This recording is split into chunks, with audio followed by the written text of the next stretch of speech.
When rancher Elias Ward followed a baby's desperate cry into his barn on that violent Colorado night, he had no idea he was about to make a choice that would change 3 lives forever. What he found bleeding in the hay, a dying woman clutching an infant, was just the beginning, because the men hunting them wouldn't stop. The inheritance was too valuable, the secret too dangerous. And Elias Ward, a man who'd sworn never to care again, was about to break that promise in the most beautiful, terrifying way possible.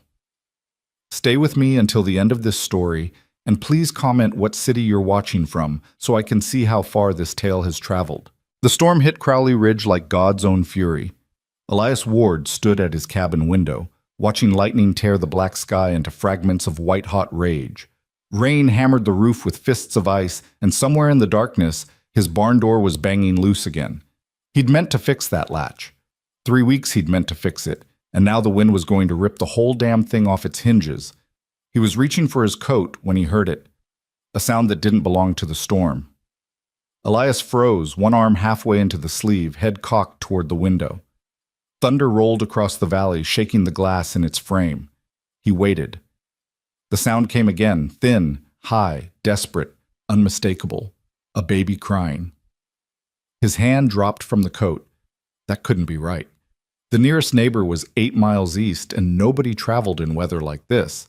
Nobody with sense, anyway. He listened harder, certain he'd imagined it, that the wind was playing tricks or the storm was making the barn timbers scream in some new and unsettling way. Then he heard it again, clearer this time. Definitely a baby. Jesus Christ, Elias muttered, grabbing his coat and jamming his hat down hard. He snatched the lantern from the table, lit it with shaking hands, and stepped out into the teeth of the storm. The rain hit him like a wall. Within seconds, his coat was soaked through, water streaming from his hat brim. The wind tried to rip the lantern from his grip, and he clutched it tight against his chest, bending low as he pushed toward the barn. Mud sucked at his boots. Lightning painted the world silver in shadow. The barn door was hanging crazy on one hinge, swinging wild in the wind. Elias caught it with his shoulder, fighting it still long enough to slip inside. The darkness swallowed him whole, cut through only by the weak gold circle of lantern light. "Hello?" His voice was rough from disuse. He lived alone. Sometimes he went days without speaking. "Anybody in here?" The crying was louder now, coming from the back stalls. Elias raised the lantern higher, pushing past his 2 horses, both wide-eyed and stamping nervously, toward the sound. His heart was hammering now, fear and adrenaline mixing into something that tasted like copper on his tongue. "Hello? I'm not going to hurt you. He stopped dead. In the last stall, in a nest of hay his mare had scattered, lay a woman. She was young, maybe 25, with dark hair plastered to a face the color of old paper. Her dress was torn and mud-caked, one sleeve ripped completely away. But it was the blood that made Elias's breath catch. So much blood, dark and wet, spreading from a wound high on her left side, just below her ribs. And in her arms, wrapped in what looked like a man's coat, was a baby. The infant was maybe a few days old, red-faced and squalling, tiny fists waving. The woman had one arm curled around the child, holding on with what looked like the very last of her strength. Her eyes were closed. For one horrible moment, Elias thought she was dead. Then her eyes opened. They were gray, pale gray like storm water, and they fixed on him with an intensity that damn near knocked him backward. "Please," she whispered. The word was barely audible over the baby's cries and the storm's roar. "Please, help my baby!" Elias dropped to his knees beside her, setting the lantern down in the straw. Up close, he could see the wound more clearly, a knife cut, clean-edged and deep, still seeping blood despite the cloth she'd pressed against it. She'd tried to bind it with strips torn from her dress, but she'd lost too much blood. Way too much. "Ma'am, you need a doctor? I need to—" "No doctor." She tried to sit up and failed, falling back with a gasp of pain. "No, no one can know. They'll find us. They'll kill her." Her eyes locked on his again, fierce despite the weakness. "Promise me. Promise me you'll keep her safe." "Who's looking for you, ma'am? I don't—" "Promise me." The ferocity in her voice shocked him. She was dying. She had to know she was dying, and she was using her last strength to make sure this baby survived. Elias looked down at the infant in her arms. The little girl, he could see now it was a girl with a tiny pink face and a shock of dark hair, had stopped crying and was staring up at him with dark, unfocused eyes. Something in his chest twisted hard. "I promise," he heard himself say. "I'll keep her safe, both of you. I swear it." The woman's body sagged with relief. "Her name is Adele." She pronounced it the French way, Adele. She's my sister's baby, Margaret's baby, but Margaret is," her voice cracked. "Margaret's dead, and he wants to kill Adele too." Who wants to kill a baby?" Elias was pulling off his coat as he spoke, balling it up to press against the wound. The woman gasped, but didn't pull away. "Her father, Robert Kane, in Denver." Each word seemed to cost her. "There's land, worth a fortune. If Adele's dead, he inherits. Margaret found out, told me, made me promise." She was fading now, her voice dropping to barely a whisper. "I took Adele and ran, but they caught up. One of Kane's men stabbed me near Pueblo. I thought I'd lost them, thought I could make it." Her eyes were closing. Elias gripped her shoulder, shaking her gently. Ma'am, stay with me. What's your name?" "Marion." Her eyes fluttered open one more time. "Marin Cole? In my pocket. Papers. Proof. Keep them safe." "Marin, listen to me.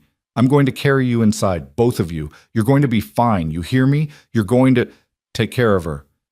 Marin's hand closed around his wrist with surprising strength.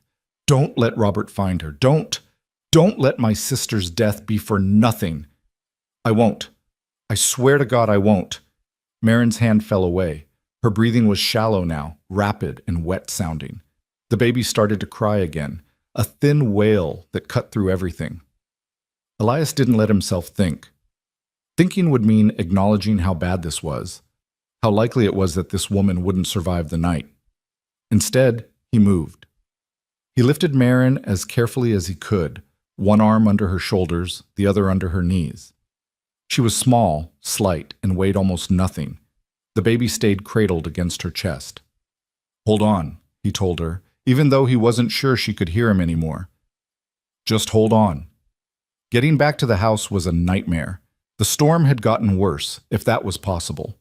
The wind screamed like something alive and angry, trying to tear Marin from his arms. Rain lashed his face until he could barely see. He left the lantern in the barn.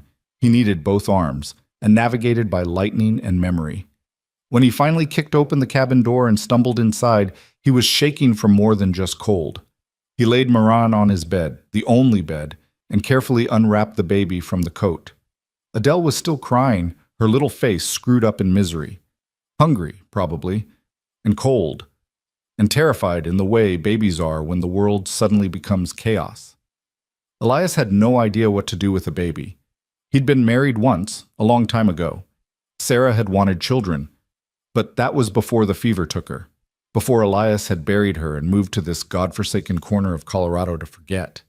Now he stood in his cabin with a crying infant in one arm and a dying woman on his bed, and he realized he'd forgotten how to do any of this. "First things first," he muttered to himself. That's what Sarah used to say. When you're overwhelmed, take it one step at a time. He grabbed every blanket he owned and wrapped Adele in 3 of them, making sure she was warm and secure. Then he laid her in the wooden crate he usually used for storing potatoes, cushioning it with a folded quilt. It wasn't a cradle, but it would do. The baby's cries softened to whimpers. Then he turned to Marin. She was unconscious now, her breathing so shallow he had to lean close to be sure she was breathing at all. The blood had soaked through his coat and was starting to pool on the bed. He needed to stop the bleeding, clean the wound, keep her warm. He'd done this before, years ago, with injured cattle and once with a ranch hand who'd been gored by a bull. But this felt different, more desperate, more important. Elias built up the fire until the cabin glowed with heat. He boiled water, found his medical supplies, such as they were, and cut away the ruined dress to expose the knife wound. It was bad, deep and ragged at the edges, like the blade had twisted going in. But it had missed the vital organs, or she'd already be dead. He cleaned the wound with whiskey, stitched it closed with the same surgical precision he used on torn saddle leather, and bound it tight with clean cloth. Marin never woke, never even flinched. That scared him more than the blood. When he was finished, he covered her with every remaining blanket and checked on Adele. The baby had fallen asleep, one tiny fist pressed against her cheek. She looked peaceful now, innocent, completely unaware that someone wanted her dead. Elias sank into his chair by the fire and put his head in his hands. What the hell had he just walked into? He looked at the papers Marin had mentioned. He'd found them in her pocket while cleaning the wound. They were folded tight and wrapped in oilcloth to protect them from the rain. Legal documents, mostly, signed and sealed. A deed to property in Denver. A marriage certificate for Margaret Cole and Robert Kane. A birth certificate for Adele Kane, born just 4 days ago. And a letter, written in a shaking hand. To whom it may concern, my husband Robert means to kill our daughter to secure my family's land. I have hidden evidence of his debts and schemes in the property deed itself. If I die, please protect Adele. She is innocent. Margaret Cole Kane. The letter was dated 3 days ago. Elias read it twice, his jaw tightening with each pass. Then he looked at the deed. At first it seemed straightforward. A transfer of land from Margaret's father to Margaret, dated 5 years prior. But when he held it up to the light, he could see something else. Faint marks in the margins. Numbers. Names. Dates of transactions. Margaret had documented everything, every debt Robert had hidden, every shady deal, every lie. She'd turned the deed into evidence. And now men were hunting her baby sister to destroy that evidence and claim the inheritance. Jesus, Elias whispered. He was a simple rancher. He bred horses, grew what food he could in this rocky soil, and tried not to think too much about the past. He didn't involve himself in other people's problems. He'd learned that lesson the hard way. But he'd made a promise to a dying woman. And he'd never broken a promise, not once in his life. Elias stood and walked to the window. The storm was finally starting to break. The rain had softened to a steady drizzle, and the lightning had moved east, flickering on the horizon like distant candles. Morning would come in a few hours, and with morning would come decisions. He could take Marin to the doctor in town, but she'd said no doctors, and for good reason. If Robert Kane had men hunting her, a small-town doctor's office would be the first place they'd look. He could go to the sheriff, but what proof did he have? A wounded woman and a baby? Papers that might be dismissed as forgeries? And how far did Robert Kane's influence reach? Denver was a powerful city. Rich men had long arms. No. For now, the safest thing was to keep them here. Hidden. Let Marin heal, figure out the next move. If Marin survived. Elias checked on her again. She was still breathing, but her skin was clammy and her pulse was weak. He'd done everything he could. Now it was up to her. Adele woke then, crying softly. Elias lifted her from the crate, awkward and uncertain. She was so small, so fragile. He held her against his chest, rocking slightly, the way he vaguely remembered Sarah rocking her sister's baby once. "You're safe here, little one," he murmured. "I don't know what the hell I'm doing, but you're safe. I promise." The baby quieted, as if she understood. And Elias Ward, who had spent the last 10 years building walls around his heart, felt something in those walls begin to crack. The next 3 days were a blur of sleepless vigilance. Marin developed a fever the first night. Elias fought it with cool claws and willow bark tea, forcing tiny sips between her cracked lips whenever she was conscious enough to swallow. She thrashed and mumbled in her delirium, calling out for Margaret, begging someone named Gage to stop, crying out that they had to run. Gage. Elias filed that name away. If someone came looking, it helped to know what to call them. Adele demanded feeding every 2 hours. Elias had no milk, but he had a cow. He'd never milked Betty for a baby before. Usually her milk went to the calves or his morning coffee, but he figured milk was milk. He heated it carefully, diluted it a little the way he remembered his mother doing for orphaned kittens, and fed it to Adele with a clean rag dipped in a cup. It was messy and slow, and the baby protested the unfamiliar method, but she drank. She survived. They both survived.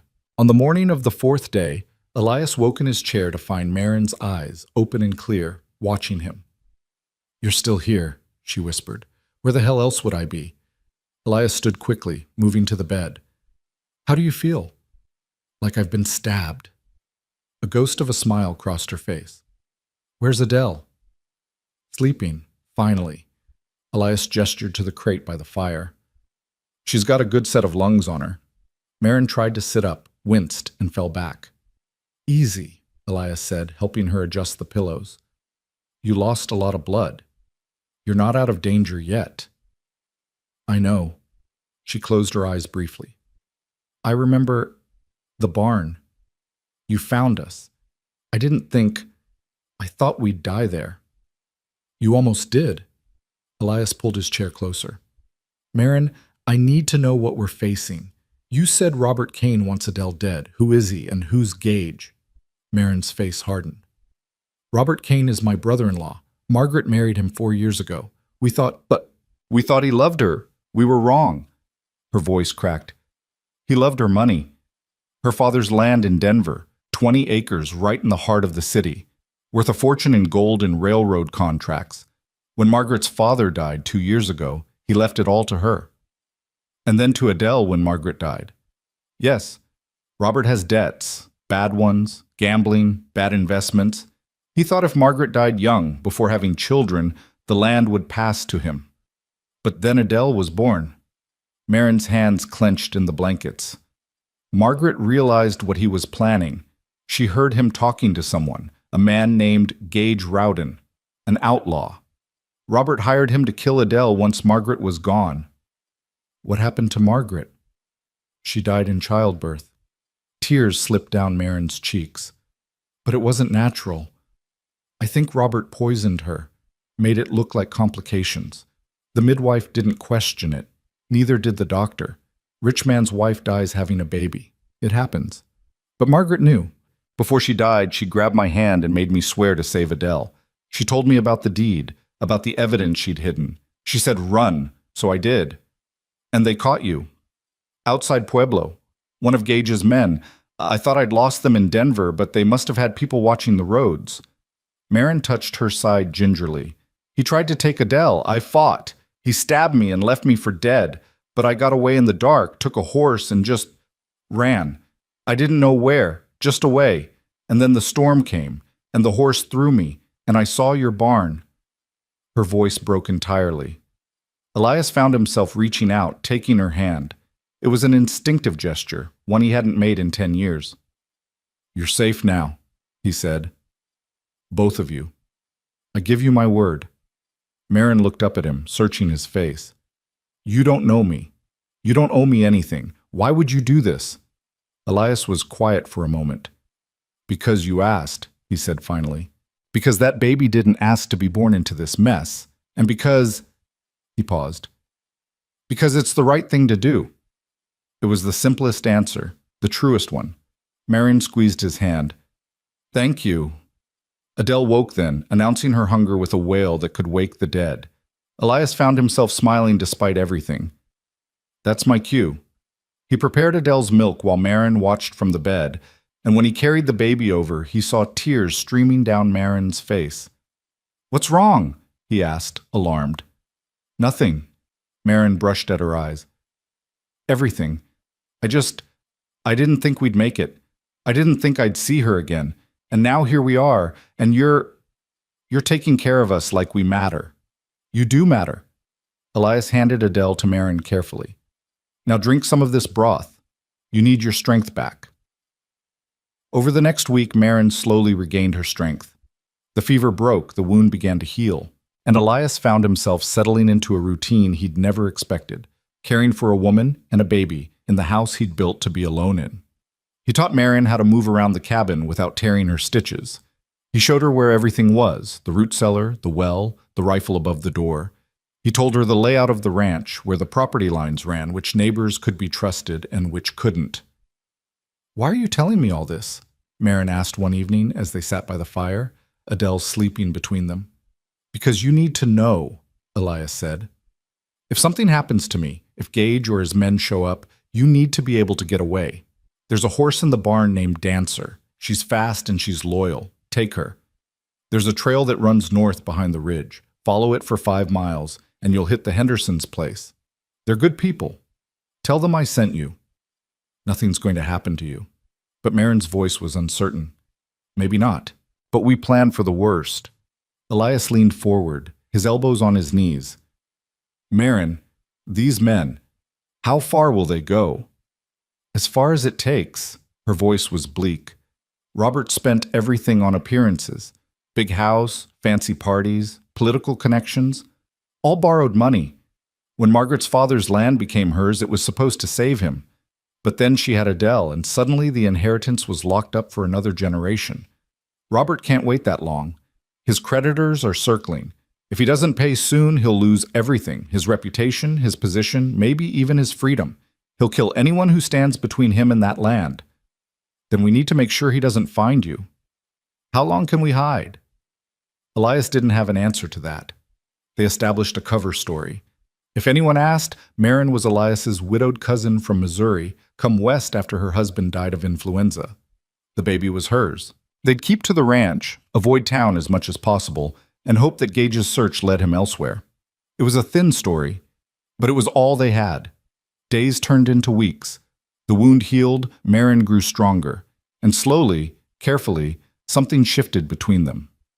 Elias found himself looking forward to mornings, when he'd wake to find Marin already up, making coffee with Adele strapped to her chest in a sling she'd fashioned from an old blanket. He taught her to ride, and she was a natural, laughing as Dancer cantered across the meadow. They worked together in the garden, and Marin's hands proved surprisingly skilled at coaxing life from the stubborn Colorado soil. In the evenings, they talked. About everything and nothing. Marin told him about growing up in Denver, about Margaret's laugh and her father's strictness, and the bookshop she'd dreamed of opening. Elias found himself sharing things he'd buried for years. About Sarah. About the fever. About the way grief had carved him hollow and sent him running to this empty land. You still love her, Marin said one night. It wasn't a question. I'll always love her. Elias stared into the fire. But she's gone, and I'm still here. Took me a long time to figure out what to do with that. What did you figure out? That living isn't the same as being alive. He looked at her then. I've been living for 10 years. But these past weeks, this is the first time I felt alive. Marin held his gaze. In the firelight, her eyes looked almost silver. Me too. Adele chose that moment to wake, and the spell broke. But something had been said. Something had shifted. Elias Ward was falling in love, and that terrified him more than any outlaw ever could. It was a sunny morning in early September when everything fell apart. Elias was in the north pasture, mending fence, when he saw the dust cloud on the horizon. Riders, 3, maybe 4, moving fast. His blood turned to ice. He dropped the tools and ran for the house, his boots pounding the earth. Marin! He burst through the door, breathless. Get Adele! Get to the barn, now! Marin was at the table, kneading dough. She took one look at his face and went pale. They're here. I don't know, maybe, but we're not taking chances. Elias grabbed the rifle from above the door, checked the load. Go, hide in the loft. Don't come out until I say it's safe. Elias, go! She went, scooping up Adele and running for the back door. Elias watched her disappear toward the barn, then turned to face the front. Through the window, he could see the riders more clearly now. 4 men on horseback, rough-looking, armed. His stomach dropped. One of them matched Marin's description of Gage Rowden exactly. Elias stepped out onto the porch, rifle held loose and ready. The riders slowed as they approached, spreading out in a loose semicircle. They were all cut from the same cloth, hard men with harder eyes, the kind you found on wanted posters. Gage Rowden was in the center. He was older than Elias expected, maybe 50, with gray-streaked hair and a scar that ran from his temple to his jaw. He smiled when he saw Elias, and it was the smile of a predator. "Morning, friend," Gage called out, reining his horse to a stop 20 feet from the porch. "Beautiful day, isn't it?" State your business, Elias said flatly. Direct. I like that. Gage leaned forward in his saddle. We're looking for someone. A woman, mid-20s, dark hair. She might be traveling with a baby. You seen anyone like that? Can't say I have. You sure? One of the other men, a weasel-faced bastard with a missing front tooth, spoke up. Because we tracked her this far. And tracks don't lie. Tracks lie all the time, Elias said. Deer make tracks, coyotes, lost cattle. You boys are welcome to search the land if you've got a warrant. We don't need a warrant. Gage's smile widened. We're not law. We're just men looking to collect a debt. This woman stole something valuable from our employer. We aim to get it back. The woman or the baby? Gage's eyes narrowed. Smart man. Figured it out, did you? I figure a lot of things. For instance, I figure you're on my land without permission, making threats with no legal authority. I figure that makes you trespassers, and I figure I've got every right to shoot trespassers. Elias raised the rifle slightly, not pointing it. Not yet. Just making sure everyone saw it. The riders shifted, hands moving toward their gun belts. Gage held up a hand, stopping them. Easy, boys. No need for bloodshed. Yet. He looked back at Elias. You're protecting her, aren't you? The woman. Noble. Stupid, but noble. You don't know what you're mixed up in, friend. I know enough. You know there's a fortune at stake? You know the man who hired us has connections all the way to Washington? You know that if you stand in our way, you'll die poor and forgotten on this worthless piece of land? Better than living rich as a baby killer. The words hung in the air like a challenge. Gage's smile vanished. Last chance. Hand over the woman and the child. Walk away. We'll forget we saw you. No. Then you just made a very big mistake. Gage wheeled his horse around, and the four riders galloped away, dust rising in their wake. Elias didn't lower the rifle until they were out of sight. His hands were shaking. When he finally turned and walked to the barn, he found Maran in the loft, clutching Adele to her chest, tears streaming down her face. They found us, she whispered. They found us, and now you're in danger, and I'm so sorry, Elias. I'm so sorry. Elias climbed the ladder and pulled her into his arms, baby and all. You've got nothing to be sorry for. You hear me? Nothing. They'll come back. They'll kill you. Let them try. He pulled back, looking her straight in the eye. Marin, I made you a promise. I'm keeping it, whatever comes. Why? Her voice broke. Why would you die for us? Because I love you, Elias thought. Because in these few short weeks, you and Adele have become the family I never thought I'd have again. Because if I let you go, I lose the only thing that makes me feel alive. But what he said was simpler. Because it's right. And in that moment, with danger circling and the future uncertain, Marin Cole looked at Elias Ward and saw the man he truly was. She kissed him, quick and desperate and full of fear and hope and everything they hadn't said. When she pulled away, her eyes were shining. We'll fight, she said. Together. Together, Elias agreed. And in the loft of a barn in the middle of nowhere, a cowboy, a woman, and a baby prepared for war. They spent the rest of that day preparing for a siege that might never come, or might come that very night. Elias moved through the tasks with military precision, his mind cataloging every weakness in his defenses, every angle of approach an attacker might use. He'd been a soldier once, a lifetime ago, before Sarah, before Colorado. He'd thought those skills were buried. Turned out you never really forgot how to prepare for men who wanted you dead. He checked every window, every door, every sight line from the surrounding hills. He moved ammunition into the house, positioning rifles at strategic points. He filled every bucket and barrel with water in case they tried fire. He saddled both horses and left them ready in the barn, an escape route if everything went to hell. Maureen watched him work, Adele strapped to her chest, her face pale but determined. Tell me what to do, she said. I can shoot. You ever kill a man? No. Then pray to God you don't have to start today.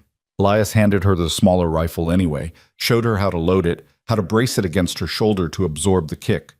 But if they come through that door and I'm down, you aim for center mass and you don't hesitate. You understand? Marin nodded, her jaw set. She understood. By nightfall, the ranch looked the same as always. A simple homestead tucked against the mountains, quiet and unremarkable. But inside it was a fortress. And inside that fortress, 3 people waited. The attack didn't come that night, or the next. Days crawled by in tense silence, every shadow suspect, every sound a potential threat.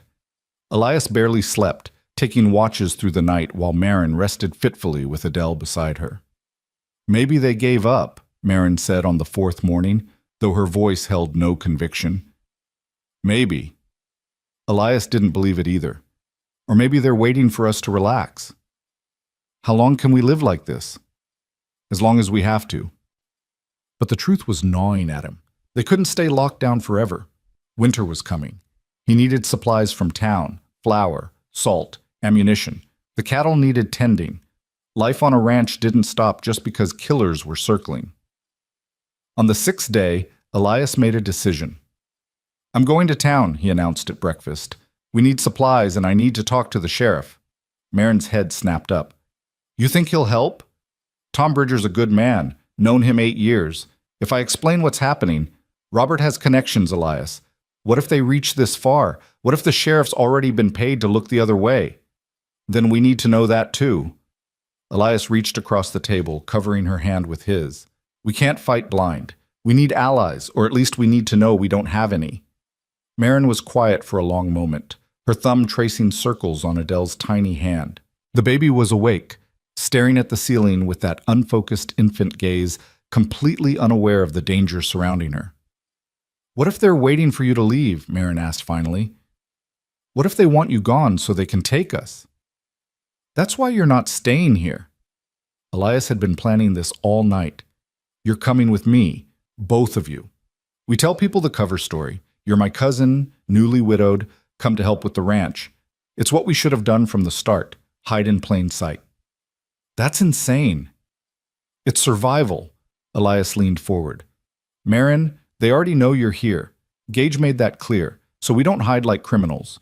We walk into town bold as brass, show everyone there's nothing suspicious about a man with his cousin and her baby. Make it normal. Make it boring. And while we're there, I talk to Tom, see what he knows, see if he can help." Marin looked terrified and unconvinced in equal measure, but after a moment she nodded. "All right, when? Tomorrow. Early, before the heat sets in." He squeezed her hand. "It's going to be all right." He wished he believed that.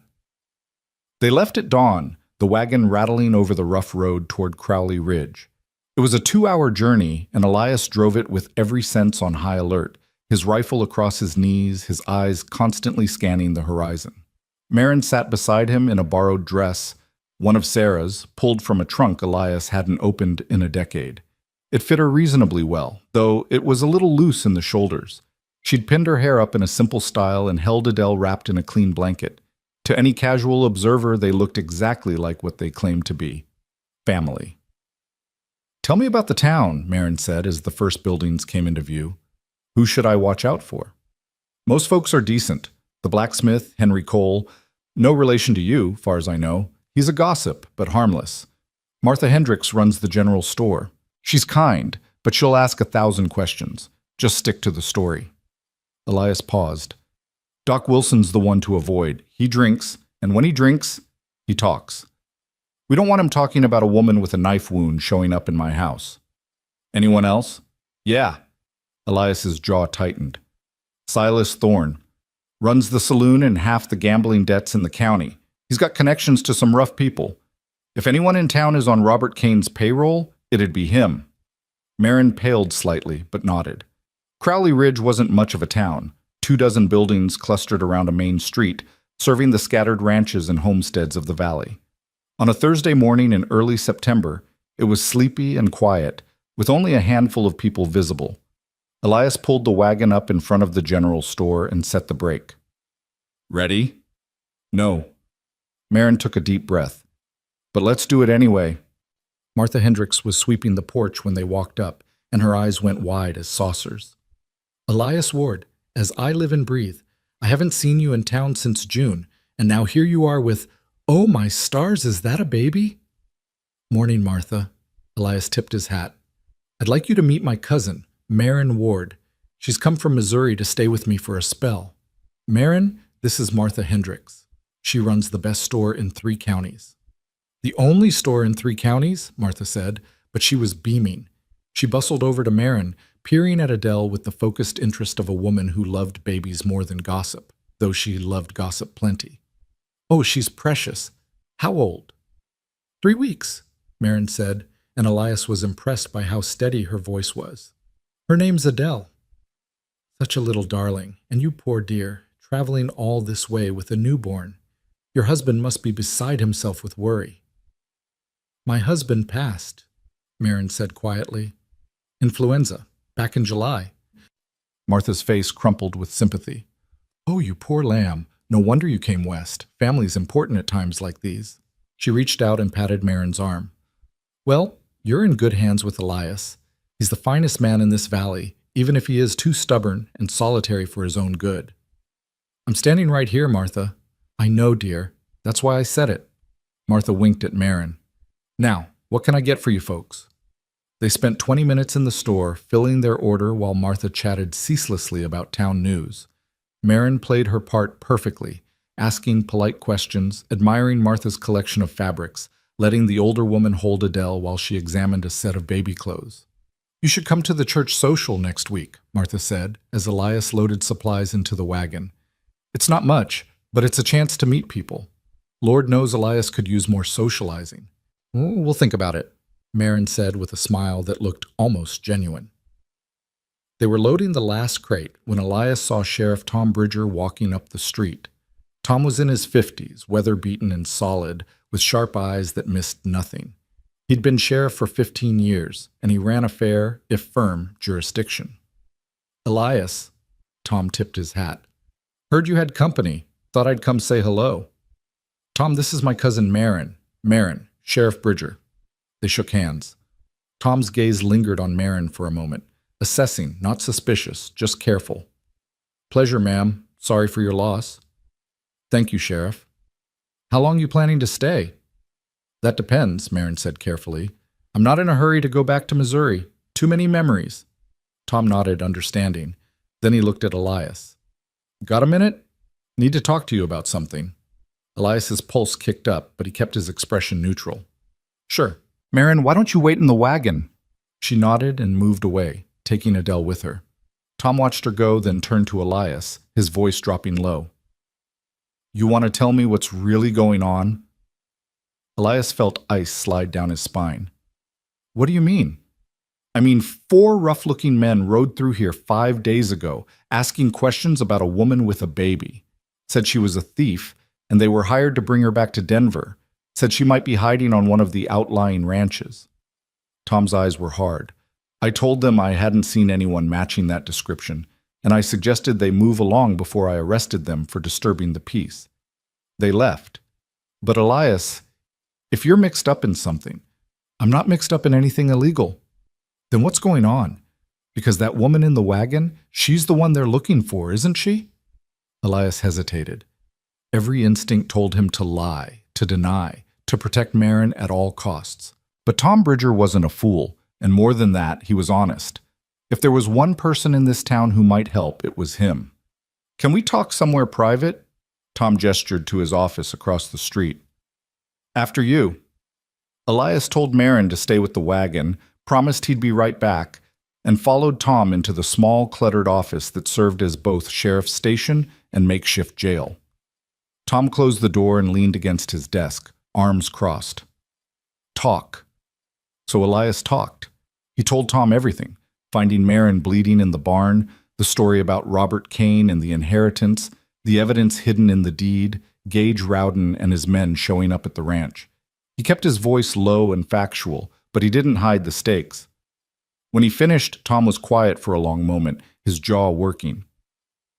You got proof of any of this? I've got the papers, the deed, the birth certificate, Margaret's letter. Marin's willing to testify. Against a rich man in Denver with political connections. Tom shook his head. Elias, you know how this works. Men like Robert Kane don't go down easy. They've got lawyers, judges in their pockets.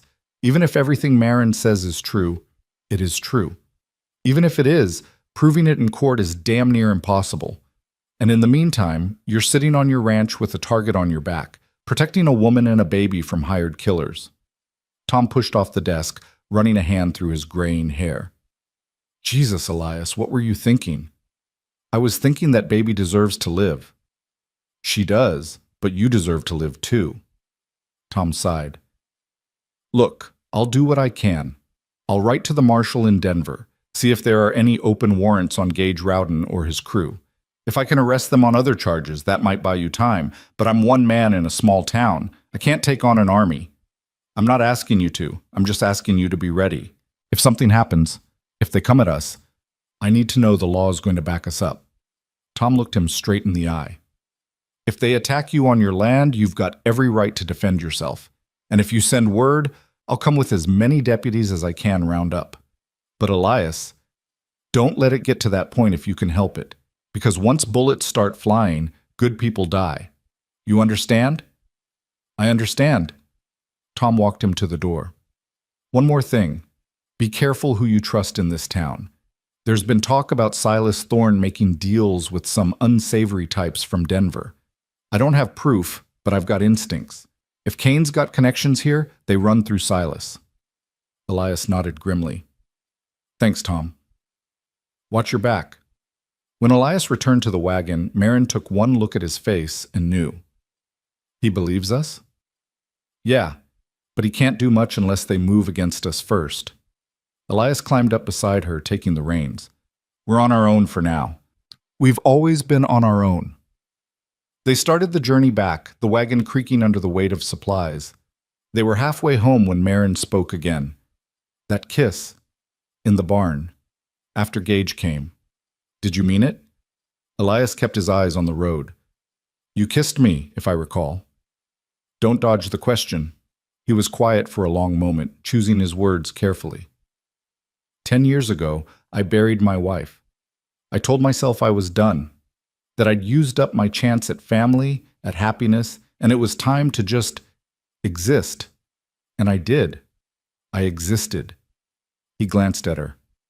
Then you showed up, bleeding in my barn, holding a baby and begging me to save her. And every day since you've reminded me that existing isn't the same as living. Marin's breath caught. Elias, I'm not good with words, Marin. Never have been. But yeah, I meant it. Every bit of it. And if we survive this, if we get through to the other side, I'm going to ask you properly. Because you and Adele, you're the family I never thought I'd have again. And I'll be damned if I lose you to some bastard from Denver who thinks money buys him the right to kill. Tears were streaming down Marin's face now, but she was smiling. You're wrong about one thing. What's that? You're very good with words. He reached over and took her hand, and they rode the rest of the way home in silence, fingers intertwined, while Adele slept between them. The next 2 weeks passed in a strange, suspended peace. No sign of Gage or his men, no attacks, no threats, no riders on the horizon. It would have been easy to believe the danger had passed, that they'd given up and moved on to easier prey. Elias didn't believe it for a second. He continued to keep watch at night, continued to sleep light with the rifle close. But during the days, life on the ranch went on. Cattle needed tending, fences needed mending, hay needed cutting before winter. And Marin learned the rhythms of ranch life. She was a natural, picking up skills with a speed that surprised both of them. Elias taught her to milk the cow, and within a week she was faster at it than he was. He showed her how to mend tack, and soon she was repairing his old saddle with neat, careful stitches.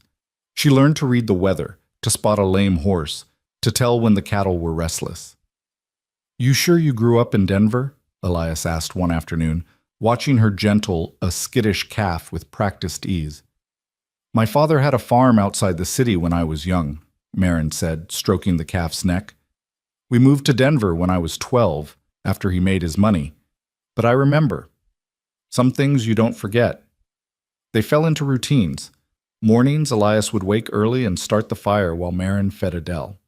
They'd have coffee together as the sun rose, planning the day's work.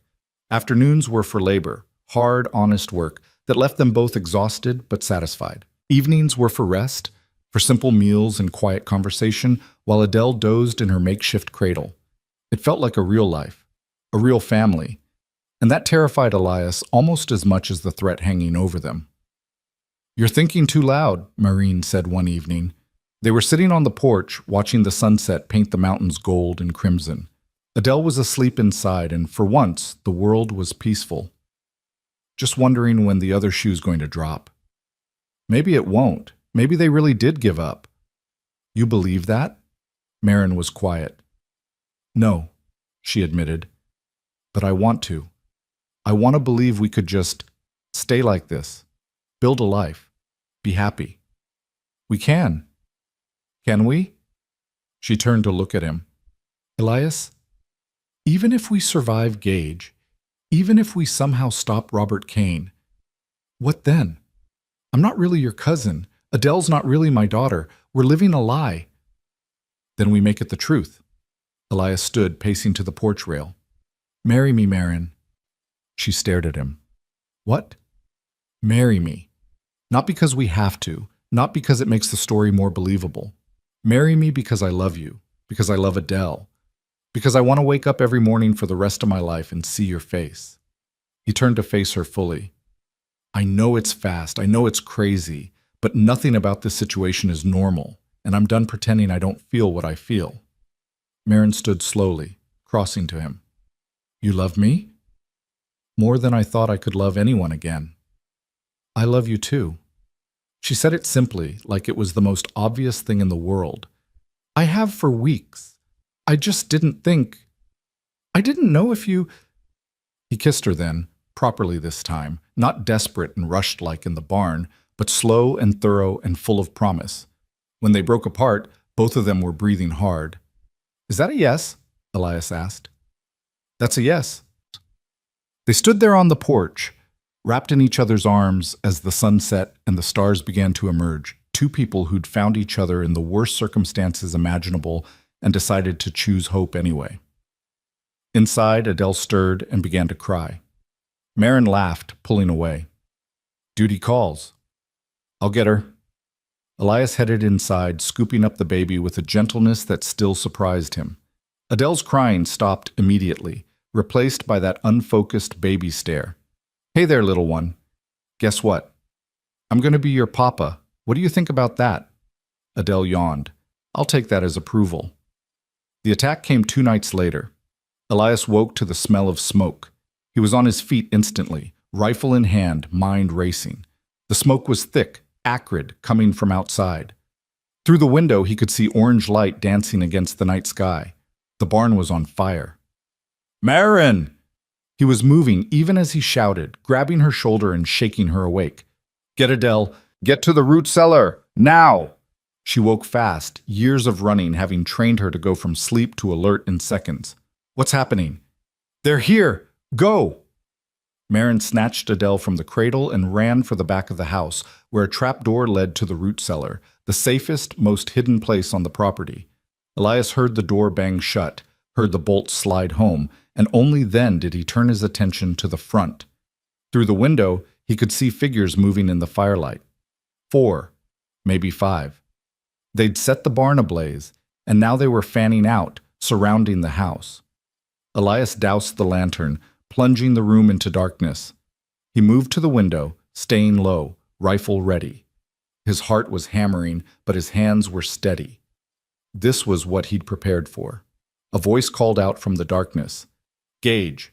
Ward! I know you're in there! Send out the woman and the baby, and we'll let you live!" Elias didn't answer. Talking was a trap, a distraction. He scanned the shadows, looking for targets. "Don't be a fool," Gage shouted. "You can't win this. There's 5 of us and 1 of you. This ends one way. Either you hand them over, or we burn you out and take them from the ashes." Still, Elias said nothing. He saw movement to the left, one of Gage's men creeping toward the house. Elias tracked him through the rifle's sight, waiting. The man stepped into a patch of firelight. Elias fired. The shot cracked through the night like thunder, and the man went down, screaming and clutching his leg. Not a kill shot. Elias had aimed low deliberately, but the message was clear. "Next one's through the heart," Elias shouted. "Get off my land." "Big mistake, Ward," Gage's voice was furious now. "Boys, light it up!" Glass shattered as something crashed through the front window. A bottle, wrapped in burning cloth. It hit the floor and exploded in flame, oil spreading across the wooden planks. Elias cursed, stomping at the fire even as he kept the rifle trained on the window. Another bottle came through, then another. The room was filling with smoke, heat building rapidly. He couldn't stay here. The house was becoming a death trap. "Marin!" He ran to the trap door, yanking it open. "We have to go, now!" She emerged from the cellar. Adele clutched to her chest, eyes wide with terror. "The barn is gone. We're going for the horses in the north pasture. Can you run?" "I can run." "Then run." They burst out the back door into chaos. The barn was fully engulfed now, flames reaching 50 feet into the air, painting the night in shades of hell. The horses in the north pasture were panicking, rearing and screaming. Elias saw two of Gage's men coming around the side of the house and fired twice. One went down. The other dove for cover. "Go! Go! Go!" He pushed Marin ahead of him, providing covering fire as they ran for the pasture. Bullets cracked past them, too close, kicking up dirt. Marin stumbled but didn't fall, holding Adele tight, running like her life depended on it, because it did. They reached the fence. Elias grabbed Dancer's halter. The horse was terrified but responded to his voice. He all but threw Marin onto the mare's back, handed her Adele, then vaulted up behind her. "Hold on!" He kicked Dancer hard, and the horse bolted. They galloped into the darkness, away from the burning ranch, into the hills. Behind them, Elias could hear shouting, could hear horses being mounted for pursuit. "They're coming!" Marin shouted over the thunder of hooves. "I know! Hold tight!" Elias guided Dancer through the darkness by memory and moonlight, following trails he'd ridden 1,000 times. The mare was sure-footed and fast, fear giving her speed. But Gage's men knew these hills too, and they were gaining. A shot rang out, close enough that Elias felt the wind of the bullet passing. He leaned low over Marin and Adele, making them as small a target as possible, and urged Dancer faster.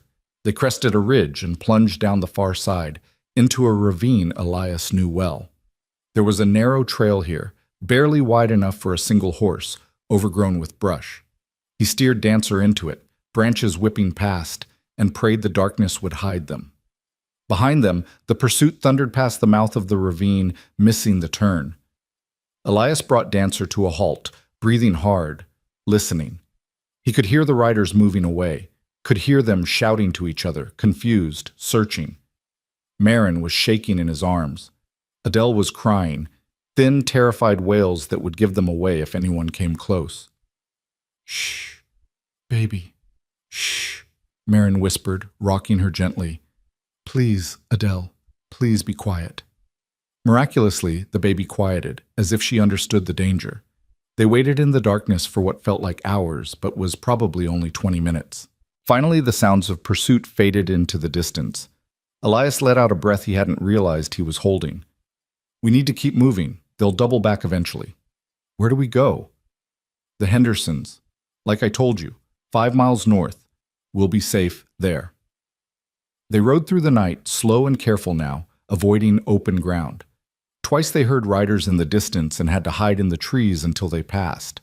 By the time they reached the Hendersons' ranch, the eastern sky was beginning to lighten with dawn. Frank and Sarah Henderson were old friends, good people who'd helped Elias through Sarah's death and asked nothing in return. When Elias pounded on their door at dawn, Frank opened it with a shotgun in hand, then lowered it immediately when he saw who it was. "Elias, what in God's name?" "We need help, Frank. Men are hunting us. They burned my ranch. We need a place to hide, just for a day or two until—" "Get inside." Frank pulled the door wide, ushering them in. Sarah, we've got company." Sarah Henderson emerged from the bedroom, tying her robe, and took one look at Marin holding the crying baby and went straight into action. "You poor dears. Frank, get water heating. Elias, there's coffee in the pot. Ma'am, let me take that baby and you sit down before you fall down." For the first time since the fire started, Elias felt the adrenaline drain away, replaced by bone-deep exhaustion. They were safe. For now. But as he sat at the Hendersons' kitchen table, drinking bitter coffee and watching Marin feed Adele with shaking hands, he knew this wasn't over. Gage Rowden had declared war, and Elias Ward was going to finish it. Frank Henderson sat across from Elias at the kitchen table, his weathered face grave in the lamplight. Outside, the sun was just beginning to crest the mountains, painting the world in shades of gold and shadow. Sarah had taken Maureen and Adele to the back bedroom to rest, and for the first time since the fire, Elias could hear himself think. "Tell me everything," Frank said quietly. So Elias did. He laid it all out. Marin's arrival, the inheritance, Robert Kane's plot, Gage Rowden, and his men. He didn't hold anything back. Frank and Sarah deserved the truth, especially now that he was bringing danger to their doorstep. When he finished, Frank was quiet for a long moment, his calloused hands wrapped around a coffee cup. "That's a hell of a situation you're in, son." "I know, and I know I'm asking a lot. You're not asking anything. You needed help, so you came here. That's what neighbors do." Frank leaned forward. "But Elias, you can't fight this alone." 5 armed men hunting a woman and child. That's beyond what one rancher can handle, even one as stubborn as you. "I sent for Tom Bridger last night. Sent one of your ranch hands into town with a message before dawn. He should be here by noon." Frank nodded approval. "Good. Tom's got authority, and he's not afraid to use it. But even with the sheriff, you're outgunned. Gage Rowden's got a reputation. He's not the kind to give up just because the law shows up." "I'm counting on that." Frank's eyebrows rose. "Come again?" "Gage wants that baby. He needs her dead to collect from Kane. He's not going to stop until he gets what he's after, or until he's in the ground." Elias met Frank's eyes steadily. "So we give him what he wants. We draw him out into the open, where Tom can take him down legally." "You're talking about using Marin and the baby as bait." "I'm talking about ending this before more people get hurt." Elias's jaw was set. "My ranch is gone, Frank. Everything I built over 10 years, burned to ash. And Gage will do the same to anyone who shelters us. He'll burn this place too if he finds out we're here. I won't let that happen." "So what's your plan?" "We go back, to my land, today. We make camp in the ruins where Gage can find us.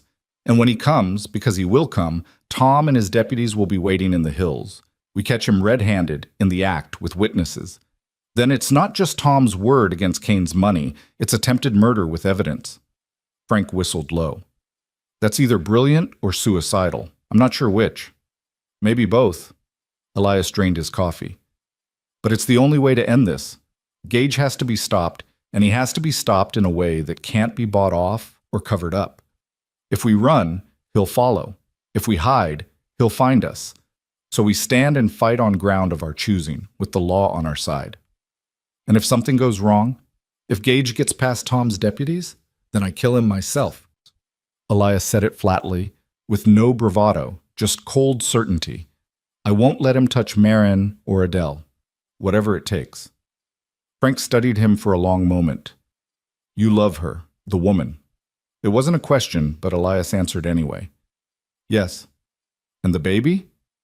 "She's mine now, in every way that matters." Frank nodded slowly, understanding passing between them without need for more words. "All right. I'll help however I can. But Elias, you make damn sure Tom Bridger and his men are in position before you let Gage anywhere near that camp. Because if this goes wrong, you're not just risking your life, you're risking theirs too." "I know." The bedroom door opened and Sarah emerged, her face drawn with worry. "Marin's asleep, but she's exhausted. That poor girl's been running on fear and adrenaline for so long, I don't think she remembers what rest feels like. And the baby?" Sarah shook her head. 3 weeks old and already her life's in danger. It's not right." "No, it's not," Elias agreed. "That's why we're going to fix it." Sarah looked between her husband and Elias, reading the determination in both their faces. "You're planning something." "We're planning to end this," Frank said. "Today." Sheriff Tom Bridger arrived just before noon, riding hard with 2 deputies, young men named Carter and Mills, who Elias knew by sight. Tom's face was grim as he dismounted. "Your ranch hand said there was trouble. Didn't say how much." Tom looked at Elias's soot-stained clothes, the burns on his hands from fighting the fire. "How bad?" Barn's gone. House too, probably. They tried to burn us out last night. Tom's expression darkened. Anyone hurt? I winged one of theirs. We got away clean. Elias gestured toward the house. Marin and the baby are inside, safe for now. For now. Tom spat into the dirt. Elias, this has gone beyond a property dispute. This is attempted murder, multiple counts. I can get warrants for Gage and his whole crew. Warrants don't mean anything if you can't serve them, and Gage is smart enough to stay out of town where you've got jurisdiction. Elias outlined his plan, returning to the ranch, setting a trap, catching Gage in the act. Tom listened without interrupting, his face unreadable. When Elias finished, the sheriff was quiet for a long moment. It's risky, Tom said finally. A lot of things could go wrong. You have a better idea? Run. Take Marin and the baby and disappear. Change your names. Start over somewhere Kane's reach doesn't extend. And spend the rest of our lives looking over our shoulders, wondering when they'll find us? No. Elias shook his head. This ends here, Tom, one way or another. Tom sighed, removing his hat and running a hand through his graying hair. All right, we do it your way. But I'm calling in every favor I've got.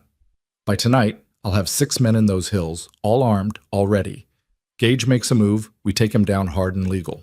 That's all I'm asking. You're asking a hell of a lot more than that, and we both know it. Tom clapped him on the shoulder. But you're right, this needs to end. So let's end it. They spent the afternoon preparing. Tom sent his deputies to round up volunteers, ranchers and townsmen who could shoot straight and wouldn't ask too many questions. Frank contributed 2 of his own ranch hands, men who'd known Elias for years and owed him favors. By the time the sun started its descent toward the mountains, they had 8 men ready to ride. Marin woke just as they were preparing to leave. She emerged from the bedroom with Adele in her arms, her face pale but determined. You're going back, she said. It wasn't a question. We are, Elias corrected. All 3 of us. But you'll be protected, Marin. Tom's got men who'll be watching from the hills the moment Gage shows himself. He'll kill you. Marin's voice was flat. That's what you're not saying. You're betting he'll come after us before Tom's men can stop him. You're betting you can hold him off long enough for help to arrive. And if you're wrong, I'm not wrong. You can't know that. Her composure cracked, fear and anger bleeding through. Elias, you've done enough. You've saved us twice already. You don't have to do this. Yes, I do. He crossed to her, taking her face gently in his hands. Marin, if we run, this never ends. Kane will keep sending men. Gage will keep hunting. Maybe they catch us in a month, maybe a year, but eventually they will. And next time, there might not be a barn to hide in or friends to run to. He pressed his forehead to hers. This is the only way. I can't lose you. Her voice broke. I just found you. I can't. You won't. I promise you won't. He kissed her forehead, her cheeks, finally her lips. Trust me. I do trust you. That's what terrifies me. Adele began to fuss, and Marin pulled back, rocking the baby gently. Sarah Henderson appeared beside them, with a basket packed with food and supplies. For the road, Sarah said softly. And Marin, dear, you're braver than you know. That little girl is lucky to have you. I'm lucky to have her. Marin's voice was thick with unshed tears. All of you, I never expected... She couldn't finish. I know, dear, I know. Sarah embraced her carefully, mindful of the baby between them. You bring them back safe, Elias Ward. You hear me? Yes, ma'am. They rode out as the sun touched the mountain peaks, painting the sky in shades of fire. Elias led with Marin behind him on Dancer, Adele secured in a sling against her chest. Tom and his men spread out in a loose formation, some riding openly, others peeling off to take positions in the hills. The plan was simple. They'd make camp in the ruins of Elias's ranch, visible and vulnerable. Tom's men would be hidden in the surrounding ridges, watching, waiting. When Gage came, and everyone agreed he would come, they'd let him get close enough to make his intentions clear. Then Tom would move in with overwhelming force, arrest Gage and his men on charges that would stick even in a Denver courtroom. Simple. But as Elias knew from his army days, simple plans had a way of becoming complicated the moment the shooting started. They reached the ranch as twilight fell. The sight of it hit Elias like a fist to the gut. The barn was a skeleton of charred timbers, still smoking in places. The house was worse. The roof had collapsed, the walls were blackened ruins, and everything he'd owned was either ash or melted slag. 10 years of his life, gone. Oh, Elias. Marin's voice was soft with grief. I'm so sorry. It's just wood and nails. His voice was rougher than he intended. We'll rebuild. If we survive, he didn't say. But Marin heard it anyway. They made camp in the open space between the ruined buildings, building a fire that would be visible for miles. Tom's men melted into the darkness, taking positions with clear sight lines to the camp. Carter was on the north ridge. Mills was hidden in the rocks to the east. Frank's ranch hands covered the south approach. Tom himself took a position in the ruins of the barn, where he could see everything. Elias checked and rechecked his rifle, his pistol, the knife at his belt. He inventoried their ammunition, their escape routes, every possible angle of attack. Marin watched him work, holding Adele close. When they come, she said quietly, what do you need me to do? Stay behind me. Keep Adele quiet if you can. And if I tell you to run, I won't leave you. Marin, I won't. Her eyes flashed in the firelight. We survive this together or not at all. He wanted to argue, wanted to make her promise to take Adele and run if things went bad. But he looked at her face and saw the same stubborn determination he felt in his own chest. She wasn't going to back down. Together, then, he said. They waited. The night deepened, stars appearing one by one in the vast Colorado sky. The fire crackled and popped. Somewhere in the distance, a coyote called. Adele slept in Marin's arms, blissfully unaware of the danger gathering in the darkness. Tell me about Sarah, Marin said suddenly. Your wife. You never talk about her. Elias was quiet for a moment. What do you want to know? Everything. What she was like, how you met, why you loved her. Why now? Because if tonight goes wrong, I want to know the man I'm fighting beside. All of him. Even the parts that hurt. So Elias told her about meeting Sarah at a church social in Kansas, about how she'd laughed at his terrible dancing and agreed to marry him anyway, about the homestead they'd built together, the dreams they'd shared, the quiet happiness of their 5 years together, about the fever that took her in 3 days, leaving him with nothing but grief and a grave he couldn't bear to visit. She would have liked you, Elias said. Sarah always said I needed someone who could match my stubborn streak. Someone who wouldn't let me hide from the world. I'm not trying to replace her. I know, and that's not what this is. He reached over, taking Marin's hand. Sarah was my first love. But Marin, you're my second chance, and that's just as precious. She squeezed his hand, tears glinting in her eyes. When this is over, we're getting married. Proper church wedding with Frank and Sarah and everyone who'll come. And then we're rebuilding this ranch together, all three of us. Adele's going to grow up here, safe and loved and free from the shadow of Robert Kane. Promise me. I promise. They heard the horses at midnight. Elias was on his feet instantly, rifle in hand. Marin scrambled up, holding Adele tight. From his position in the barn ruins, Tom gave a low whistle. 3 short notes. The signal.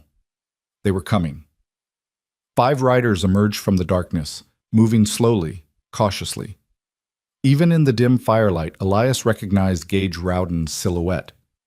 The outlaw sat his horse like a man who'd spent his life in the saddle, comfortable with violence, confident in his ability to deliver it. They stopped 50 feet from the camp, far enough that a rifle shot might miss in the darkness, close enough that Elias could see Gage's scarred face in the firelight. "Evening, Ward," Gage called out. "Hell of a mess you've got here. Shame about the ranch." Elias didn't answer. Let Gage do the talking. Every word was evidence. "See, you've still got the woman and the brat. That's unfortunate. I was hoping you'd come to your senses, realize this isn't your fight." Gage leaned forward in his saddle. "Last chance, Ward. Hand them over. Walk away. Live to rebuild."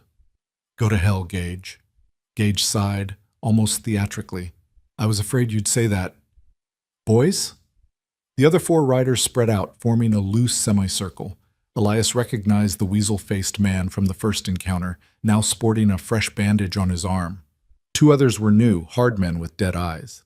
The fourth was barely more than a boy, maybe 20, with a nervous energy that suggested this was his first real job. "Here's how this is going to work," Gage continued. "You're going to put down that rifle. Then you're going to step away from the woman. My boys are going to take her and the baby, nice and quiet. And then you're going to forget you ever saw any of us. Because if you don't—" He drew his pistol, letting the firelight glint off the barrel. "Well, accidents happen on lonely ranches." "That's a threat against my life, Gage. In front of witnesses." Elias kept his voice steady. "You sure you want to say that out loud?" "What witnesses? I see a broken-down rancher, a scared woman, and a baby. No law for 20 miles, no help coming." Gage smiled. "Just us and the dark." From the darkness came Tom Bridger's voice, sharp and authoritative. "That's where you're wrong, Gage." 8 men stepped into the firelight, rifles raised. Tom was in the center, his badge glinting. The deputies flanked him, and Frank's ranch hands filled in the gaps. They'd moved silent as ghosts, surrounding Gage's men without a sound. "Sheriff?" Gage's smile didn't waver, but Elias saw his hand tighten on his pistol. "This is a private matter." "Murder's not a private matter. Neither is kidnapping. Neither is arson."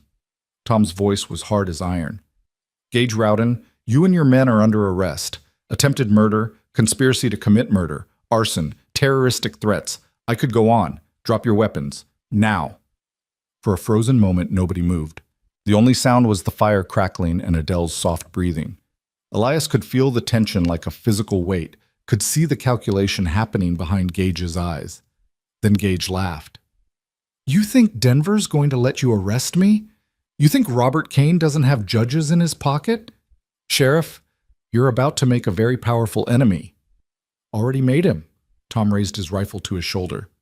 "I said drop your weapons." The young rider moved first, panic overriding judgment. His hand darted for his gun. 3 rifles barked at once.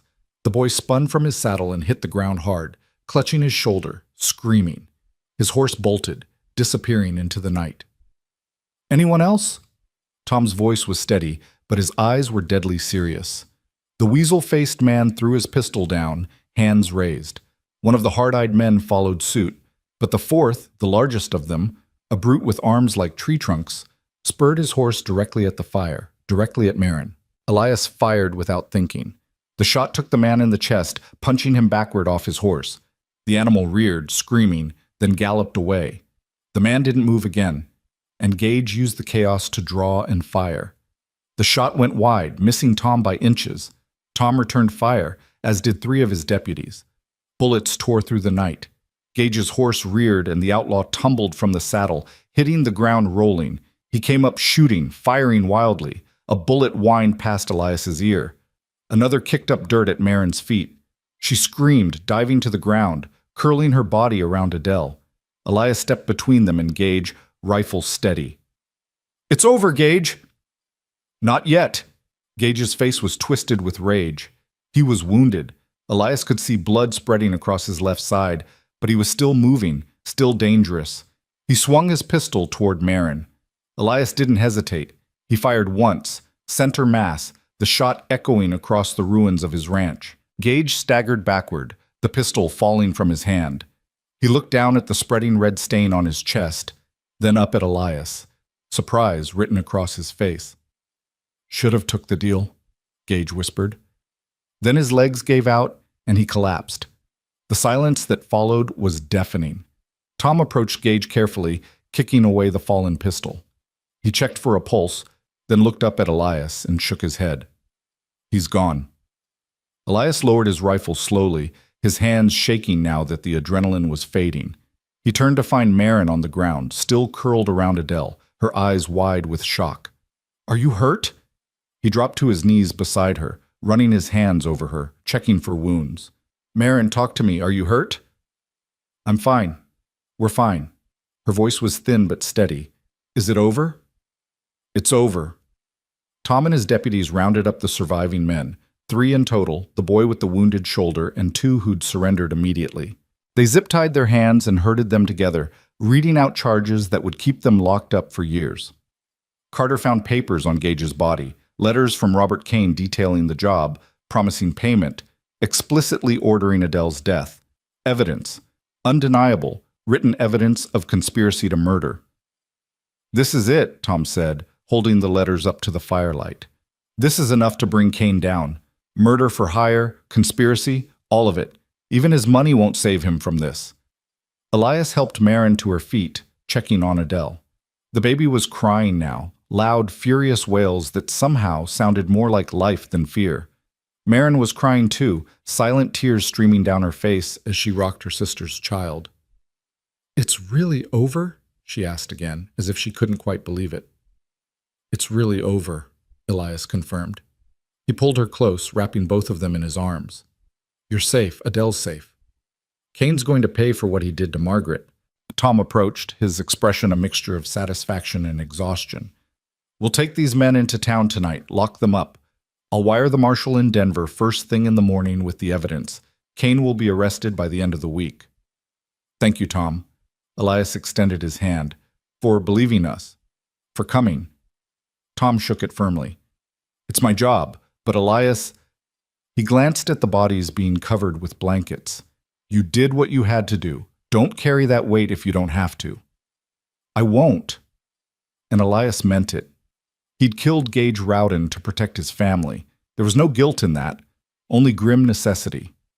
Frank Henderson emerged from the darkness, his rifle slung over his shoulder. "Hell of a night." "Hell of a plan," Elias countered. "It worked. That's what matters."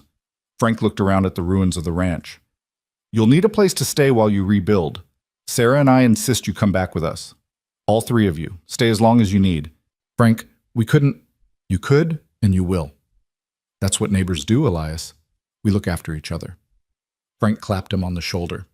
"Besides, Sarah's already planning where to put the cradle." Marin laughed, a slightly hysterical sound that turned into a sob. "Thank you. Thank you all." They loaded up the prisoners and the dead, preparing for the ride back. Carter and Mills would escort the survivors to the jail in town. Tom would accompany them, starting the process of bringing formal charges. Frank's ranch hands would help transport the bodies to the undertaker, and Elias, Marin, and Adele would ride back to the Henderson ranch, where Sarah would fuss over them and feed them hot food and give them a place to rest while the world slowly returned to normal. As they prepared to leave, Elias took one last look at the ruins of his ranch. Everything he'd built was gone, reduced to ash and memory. But standing there with Marin beside him and Adele in her arms, he realized he didn't feel the grief he'd expected. "We'll rebuild," Marin said softly, following his gaze. "Better than before." "With a bigger house," Elias agreed. "One with a nursery, maybe two, if we're planning ahead."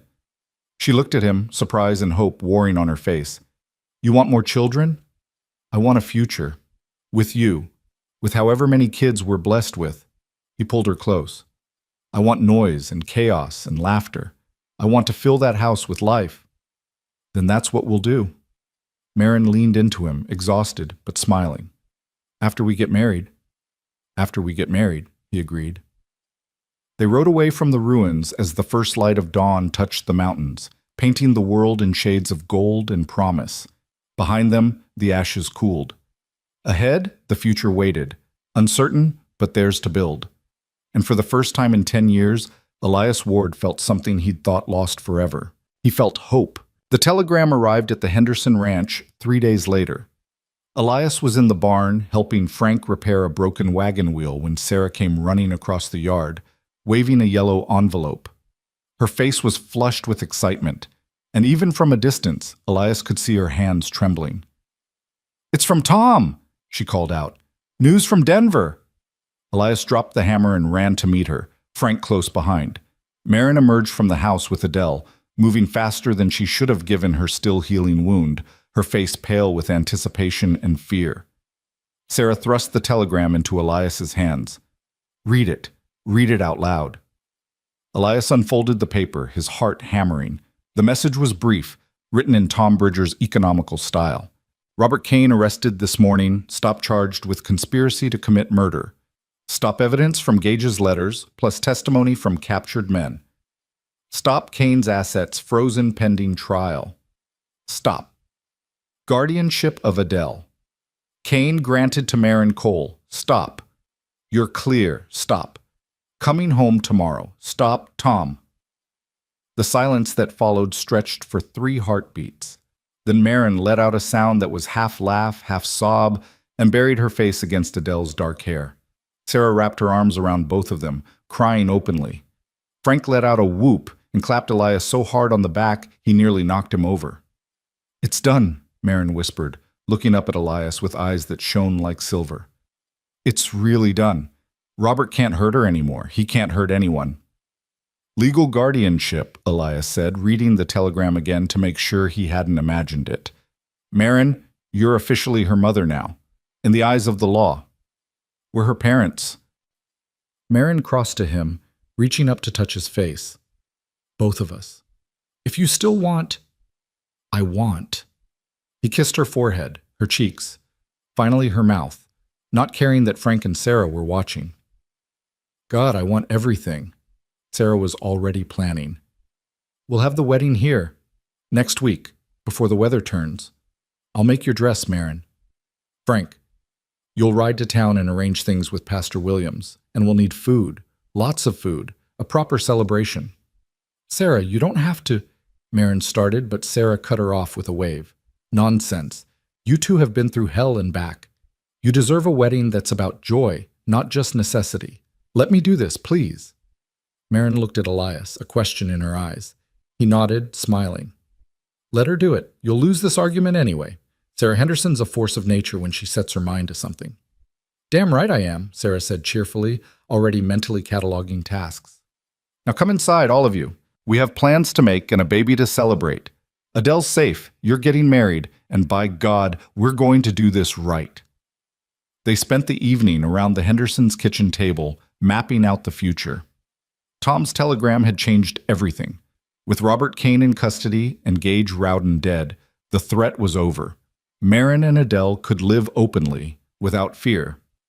The land in Denver was secure, tied up in legal protections that would ensure Adele inherited when she came of age. "What will you do about the property?" Frank asked. "That's valuable land, sitting empty." "Lease it," Marin said without hesitation. "We'll hire a lawyer in Denver to manage it. Lease it to businesses or the railroad, whatever makes sense. The income will go into a trust for Adele. When she's grown, she can decide what to do with it. Sell it, develop it, keep it. Her choice." "And you'll stay here? In Colorado?" Sarah asked hopefully. Elias and Marin exchanged a look. "We'll rebuild the ranch," Elias said. "It's home, or it will be, once we put walls and a roof on it again." "You'll need help with that," Frank said. "I've got timber I can spare, and my boys know their way around a saw. We can have you a house by Christmas if we start soon." "Frank, I can't ask you to—" "You're not asking, I'm offering. And before you get all proud and stubborn about it, remember that you saved my life when that bull gored me 5 years back. I still owe you for that. This makes us even." Elias remembered that day, Frank bleeding in the dirt, the bull still raging, and Elias dragging him to safety before the animal could finish the job.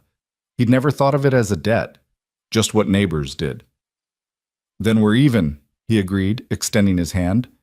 Frank shook it firmly. "We start next week, right after the wedding." The week that followed was a blur of activity. Sarah threw herself into wedding preparations with the enthusiasm of a general planning a campaign. She enlisted Martha Hendricks from town, and together they transformed the Hendersons' modest ranch house into something approaching festive. Wildflowers appeared in every available container. Sarah's good china was washed and polished. The barn was cleaned out and decorated with ribbons and lanterns for the reception. Marin's dress came together like magic under Sarah's skilled fingers. It was simple, white cotton with delicate embroidery at the collar and cuffs, but it fit Marin perfectly, highlighting her slender frame and the new strength in her shoulders from weeks of ranch work. "You look beautiful," Sarah said on the morning of the wedding, helping Marin with the final buttons. "Absolutely beautiful." Marin stared at herself in the mirror, hardly recognizing the woman looking back. 6 weeks ago, she'd been running for her life, bleeding and desperate. Now she stood in a borrowed bedroom, wearing a wedding dress, about to marry a man who'd saved her life and stolen her heart. I never thought I'd have this, she said softly. A wedding, a family, a future. After Margaret died, after I took Adele and ran, I thought that was it. Survival was the best I could hope for. But you got more than survival. Sarah squeezed her shoulders gently. You got love. Real, honest love. That's worth fighting for. It is. Marin touched the dress, feeling the careful stitches. Sarah, I don't know how to thank you for everything you've done. You thank me by being happy, by building a good life with Elias and that baby, by staying close and letting us be part of it all. Sarah's eyes were wet. I never had children of my own, couldn't. But watching you three become a family, that's been a gift. Don't you dare thank me for that. They hugged carefully, mindful of the dress, both of them crying a little. Downstairs, Elias was having a similar conversation with Frank. He wore his only suit, dark wool, a bit tight in the shoulders from years of hard work building muscle, and boots polished to a shine. His hands wouldn't stop shaking. You're nervous, Frank observed, amused. I fought in the war. I've faced down outlaws and outlasted blizzards. But this? Elias looked at his trembling hands. This terrifies me. That's how you know it's real. Frank poured 2 fingers of whiskey into glasses and handed one to Elias. To be honest, I'd worry if you weren't nervous. Marriage is serious business. You're promising forever to someone. That should scare you a little. More than a little. Elias downed the whiskey in one swallow. What if I mess it up? What if I'm not good enough for her? Too late to worry about that now. She already said yes. Frank refilled the glass. But Elias, listen to me. You're a good man, one of the best I know. You've got a good heart, strong hands, and more courage than sense. That's exactly what Moran and Adele need. Stop doubting yourself and go get married. Elias took a deep breath, then another. All right, I can do this. Of course you can. Now come on. Pastor Williams is waiting, and if we make him stand in that hot barn much longer, he's liable to melt. The ceremony was small but perfect. 20 people gathered in the decorated barn, neighbors and friends, people who'd known Elias for years and welcomed Marin without question. Pastor Williams stood at the front, his Bible open, his weathered face creased with a genuine smile. Elias stood beside him, Frank at his shoulder as best man. His heart hammered so hard he was sure everyone could hear it. Then the barn door opened and Marin appeared. She walked toward him slowly, Adele in her arms instead of a bouquet. Sarah had fashioned a tiny white dress for the baby, and Adele gazed around with wide, curious eyes, perfectly behaved for once. Marin's face was radiant, tears streaming down her cheeks even as she smiled. When she reached Elias's side, he couldn't speak for a moment. She was the most beautiful thing he'd ever seen. Hi, she whispered. Hi, he managed. Pastor Williams cleared his throat, drawing their attention back to the task at hand. Dearly beloved, we are gathered here today to witness the union of Elias Ward and Marin Cole in holy matrimony. The words washed over Elias in a haze. He heard himself responding at the right moments, heard Marin's voice steady and clear beside him. But mostly, he just stared at her, memorizing every detail, the way the lamplight caught in her dark hair, the silver of her eyes, the curve of her smile. Then came the vows. Elias, Pastor Williams prompted, repeat after me. I, Elias Ward. I, Elias Ward, he began, his voice rough with emotion. Take you, Marin Cole, to be my lawfully wedded wife, to have and to hold from this day forward, for better, for worse, for richer, for poorer, in sickness and in health, to love and to cherish till death do us part. Marin's turn. Her voice shook but never wavered. I, Marin Cole, take you, Elias Ward, to be my lawfully wedded husband, to have and to hold from this day forward, for better, for worse, for richer, for poorer, in sickness and in health, to love and to cherish till death do us part. The rings? Pastor Williams asked.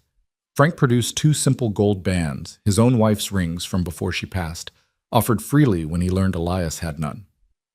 Elias slipped one onto Marin's finger, and she did the same for him, their hands clasped tight. By the power vested in me by the territory of Colorado, I now pronounce you husband and wife. Pastor Williams beamed. Elias, you may kiss your bride. Elias cupped Marine's face in his hands and kissed her softly, reverently, as if she were something precious and breakable. She kissed him back, one hand on his chest, Adele cradled safely between them. The barn erupted in applause and cheers. Someone started playing a fiddle. Martha Hendricks was crying openly, and Sarah was hugging Frank and laughing. They were married. The celebration lasted well into the night. There was food, roasted chicken, fresh bread, vegetables from Sarah's garden, and 3 different pies. There was music and dancing, with Elias spinning Marin around the barn floor while she laughed breathlessly. There were toasts, some heartfelt and some hilarious, until everyone was a little drunk and a lot happy. At some point, Elias found himself standing outside the barn with Tom Bridger, who'd arrived just in time for the ceremony. The sheriff had a glass of whiskey in hand and a satisfied expression on his weathered face.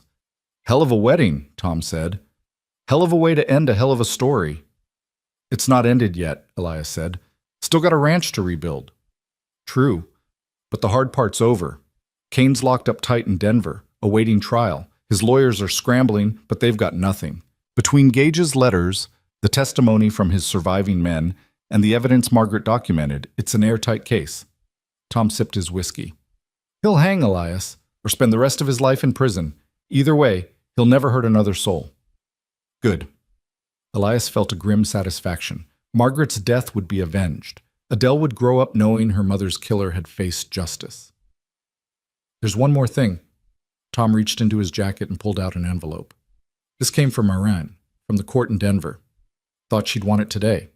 Elias took the envelope, recognizing the official seal. "What is it?" "Legal adoption papers.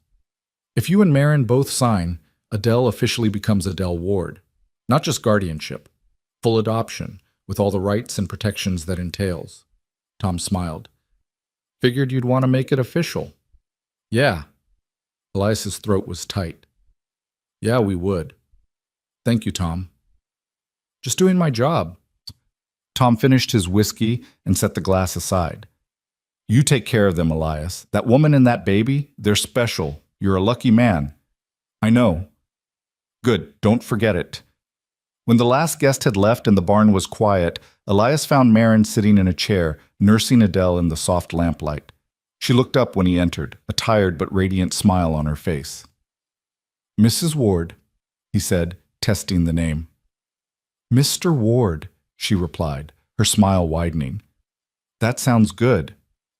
"It does." He sat beside her, watching Adele nurse. The baby's tiny hand was curled against Marin's breast, her eyes half closed with contentment. "Tom brought something. Adoption papers for Adele. If we sign, she's legally ours. Adele Ward." Marin's eyes filled with tears. "He brought them to our wedding." "Said he figured we'd want them today." Elias pulled the envelope from his pocket. "What do you think?" "I think," Marin's voice broke. "I think Margaret would be happy, knowing her daughter has a father who loves her, a real family, a name that's hers by choice, not just inheritance." "Then we'll sign." Elias opened the envelope, spreading the papers on the small table. "Tomorrow, when everything's official. Tonight, we celebrate." Adele finished nursing and let out a satisfied burp that made both of them laugh. Marin adjusted the baby to her shoulder, patting her back gently. "I can't believe this is real," she said softly. "This morning I woke up as Marin Cole, running from my past. Tonight I'm Marin Ward, married, with a daughter and a future. It's like a dream." "It's real." Elias wrapped his arm around her, pulling both of them close. Every bit of it. The good, the bad, the terrifying, the beautiful. All real. "I love you," Marin said, leaning her head against his shoulder. "I don't say it enough, but I do. So much it scares me sometimes." "I love you too." He kissed the top of her head. "And Adele, our daughter." "Our daughter," Marin repeated, wonder in her voice. "That sounds perfect." They sat together in the quiet barn, the 3 of them, as the lamp burned low and the night deepened around them.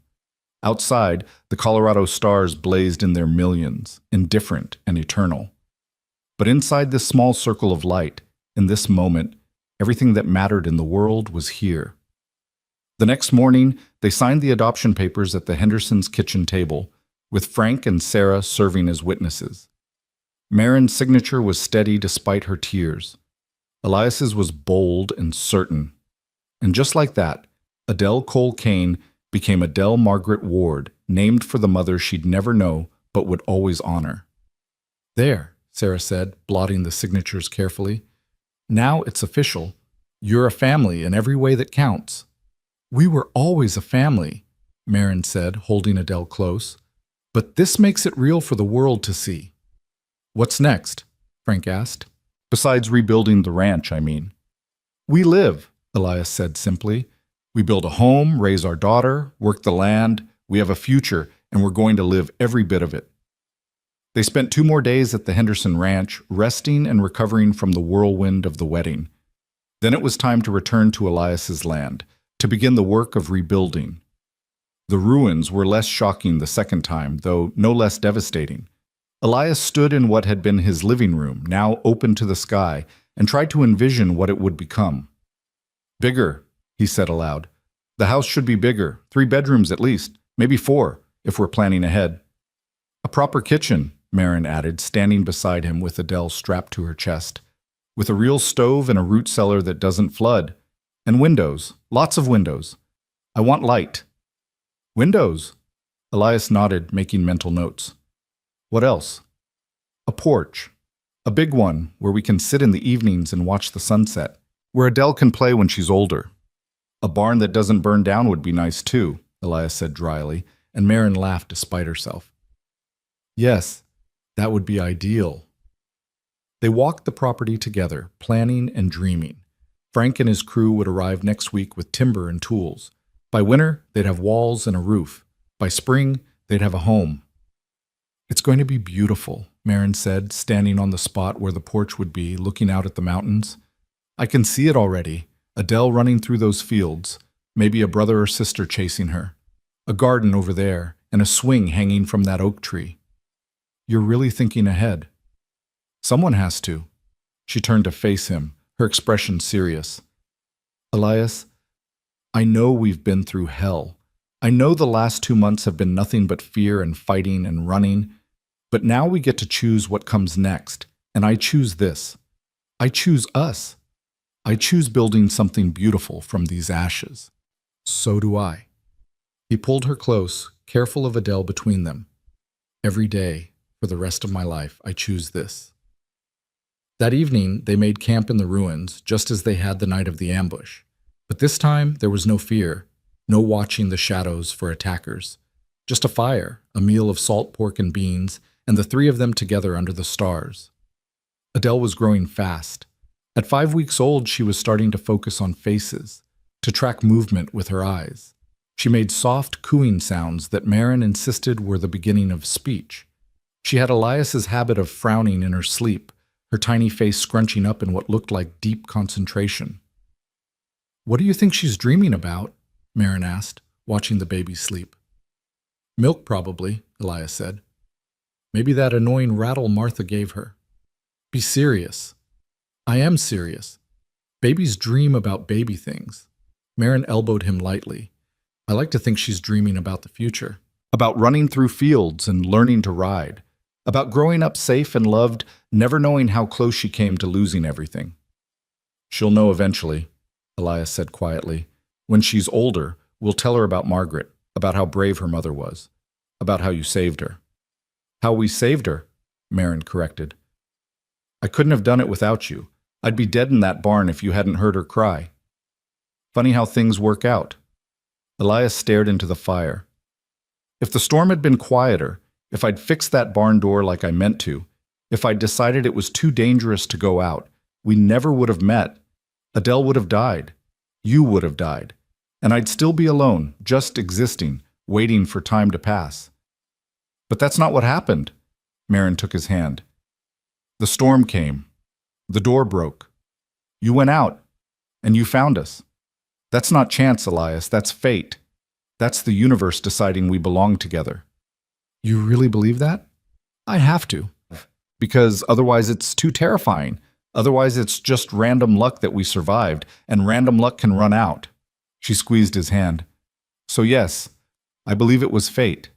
I believe we were meant to find each other. And I believe we're going to have a beautiful life together. Elias hoped she was right. He wanted to believe in fate, in destiny, in something bigger than just chance and circumstance. But he'd seen too much of life's randomness to fully trust it. So instead of debating philosophy, he simply said, I love you. I love you too. They slept under the stars that night, the three of them wrapped in blankets, close enough to share warmth. Adele woke twice for feeding, and both times Elias stayed awake with Marin, keeping watch, even though there was nothing to watch for anymore. Old habits died hard. As dawn broke over the mountains, painting the world in shades of gold and rose, Elias made a silent promise to the woman and child sleeping beside him. He would rebuild this ranch. He would make it a home worthy of them. He would work every day to deserve the second chance he'd been given. And he would never, ever take for granted the miracle of their survival. When Frank and his crew arrived a week later, the work began in earnest. They cleared the rubble, salvaged what could be saved, and laid new foundations. The sound of hammers and saws filled the valley from dawn to dusk. Marin worked alongside them when Adele slept, proving she could swing a hammer and haul lumber with the best of them. You've got a good one there, Frank told Elias one afternoon, watching Marin help frame a wall. Strong, not afraid of work. I know, Elias said, pride evident in his voice. You planning to keep her busy with ranch work, or are you going to give her some babies to keep her occupied? Elias felt heat rise in his face. That's none of your damn business, Frank. Frank laughed. That's what I thought. Well, you'd better make that nursery a good size. Something tells me you'll be filling it sooner rather than later. By mid-October, they had walls. By early November, they had a roof. By Thanksgiving, they had a house, raw and unfinished in places, but solid and warm and theirs. They moved in on a cold November evening, carrying their few possessions across the threshold. Marin stood in the middle of the main room, turning slowly to take it all in. It's perfect, she breathed. It's empty, Elias corrected. We need furniture, curtains, all the things that make a house a home. We'll get them. But Elias, this... She gestured at the walls, the windows, the stone fireplace Frank had helped build. This is already home, because you built it. For us. That night, they christened their new home by making love for the first time as husband and wife in their own bed, in their own room, with no fear of discovery or attack. It was tender and unhurried, a celebration of survival and love and new beginnings. Afterward, lying tangled together under a quilt Sarah had sewn as a wedding gift, Marin said, I'm pregnant. Elias went very still. What? I'm pregnant. She turned to face him, her expression a mixture of nervousness and joy. I've known for about a week. I wanted to wait until we were settled to tell you. He couldn't form complete words. His hand moved to her stomach, pressing gently against the flat plane. Are you sure? I'm sure. Sarah confirmed it. She knows the signs. Marin covered his hand with hers. I know it's fast. I know we just got married and we're still rebuilding and Adele's so young. But Elias, I'm happy. Are you happy? Happy? He pulled her close, burying his face in her hair. Marin, I'm terrified and thrilled and completely overwhelmed. But yes, God, yes, I'm happy. She laughed, the sound muffled against his chest.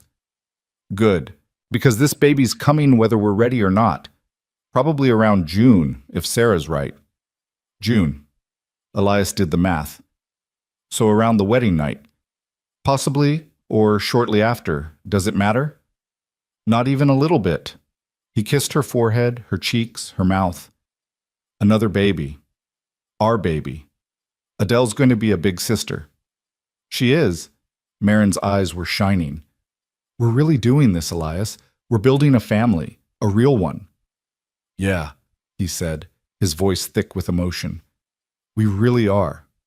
As winter settled over Colorado, the small family settled into their new life. The house slowly filled with furniture, some new, some borrowed, some built by Elias's own hands. Marin sewed curtains for the windows and rugs for the floors.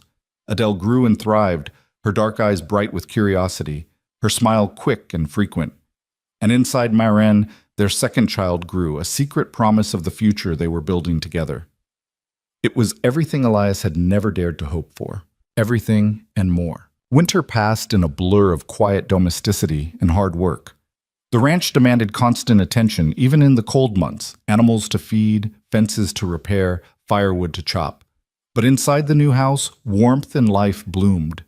Adele grew from a tiny newborn into a chubby, curious baby who laughed at everything and demanded constant attention. Marin's belly swelled with their second child, and Elias found himself hovering over her like a nervous hawk, worried about every twinge and stumble. "I'm pregnant, not made of glass," Marin told him one February morning after he'd practically tackled her to prevent her from lifting a full water bucket. "Women have been doing this since the beginning of time." "Not my women," Elias said stubbornly. "You're carrying my child, our child. You're not lifting anything heavier than Adele, and that's final." Elias Ward, "You are the most infuriating, overprotective, wonderful man I've ever met." But she was smiling as she said it, and when he pulled her close, carefully, always so carefully now, she melted into his arms. "I just want you safe," he murmured against her hair. "Both of you.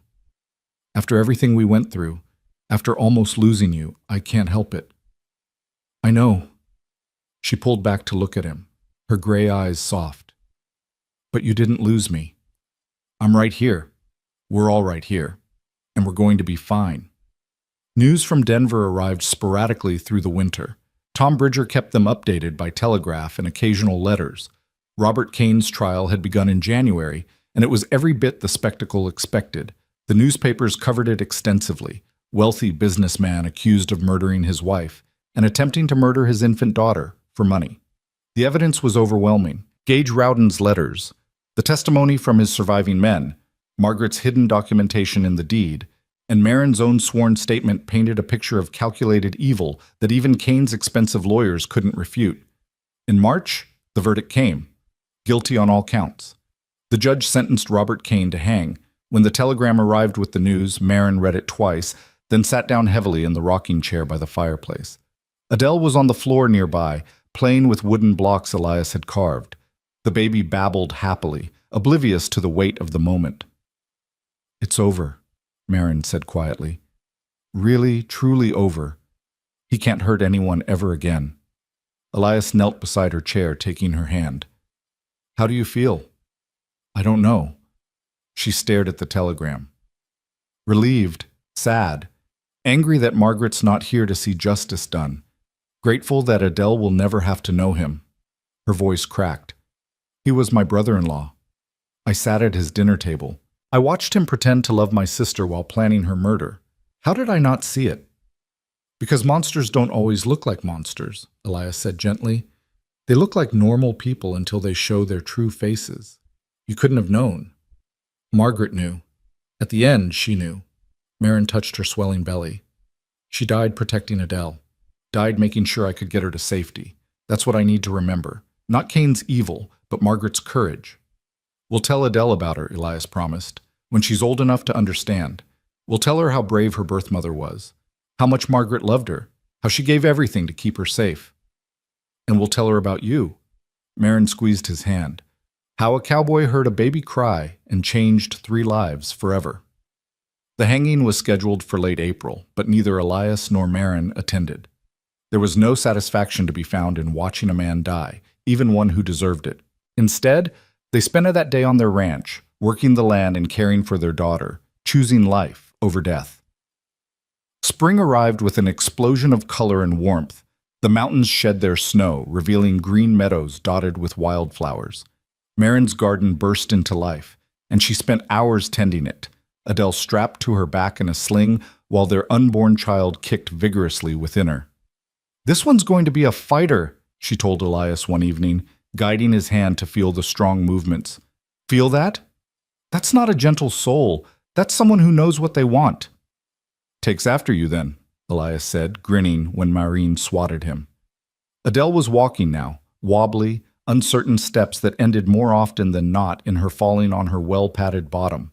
But she was determined, pulling herself up again and again, her dark eyes fierce with concentration. She'd inherited Marion's coloring and what looked like Margaret's bone structure, but her personality was entirely her own, bold, curious, and utterly fearless.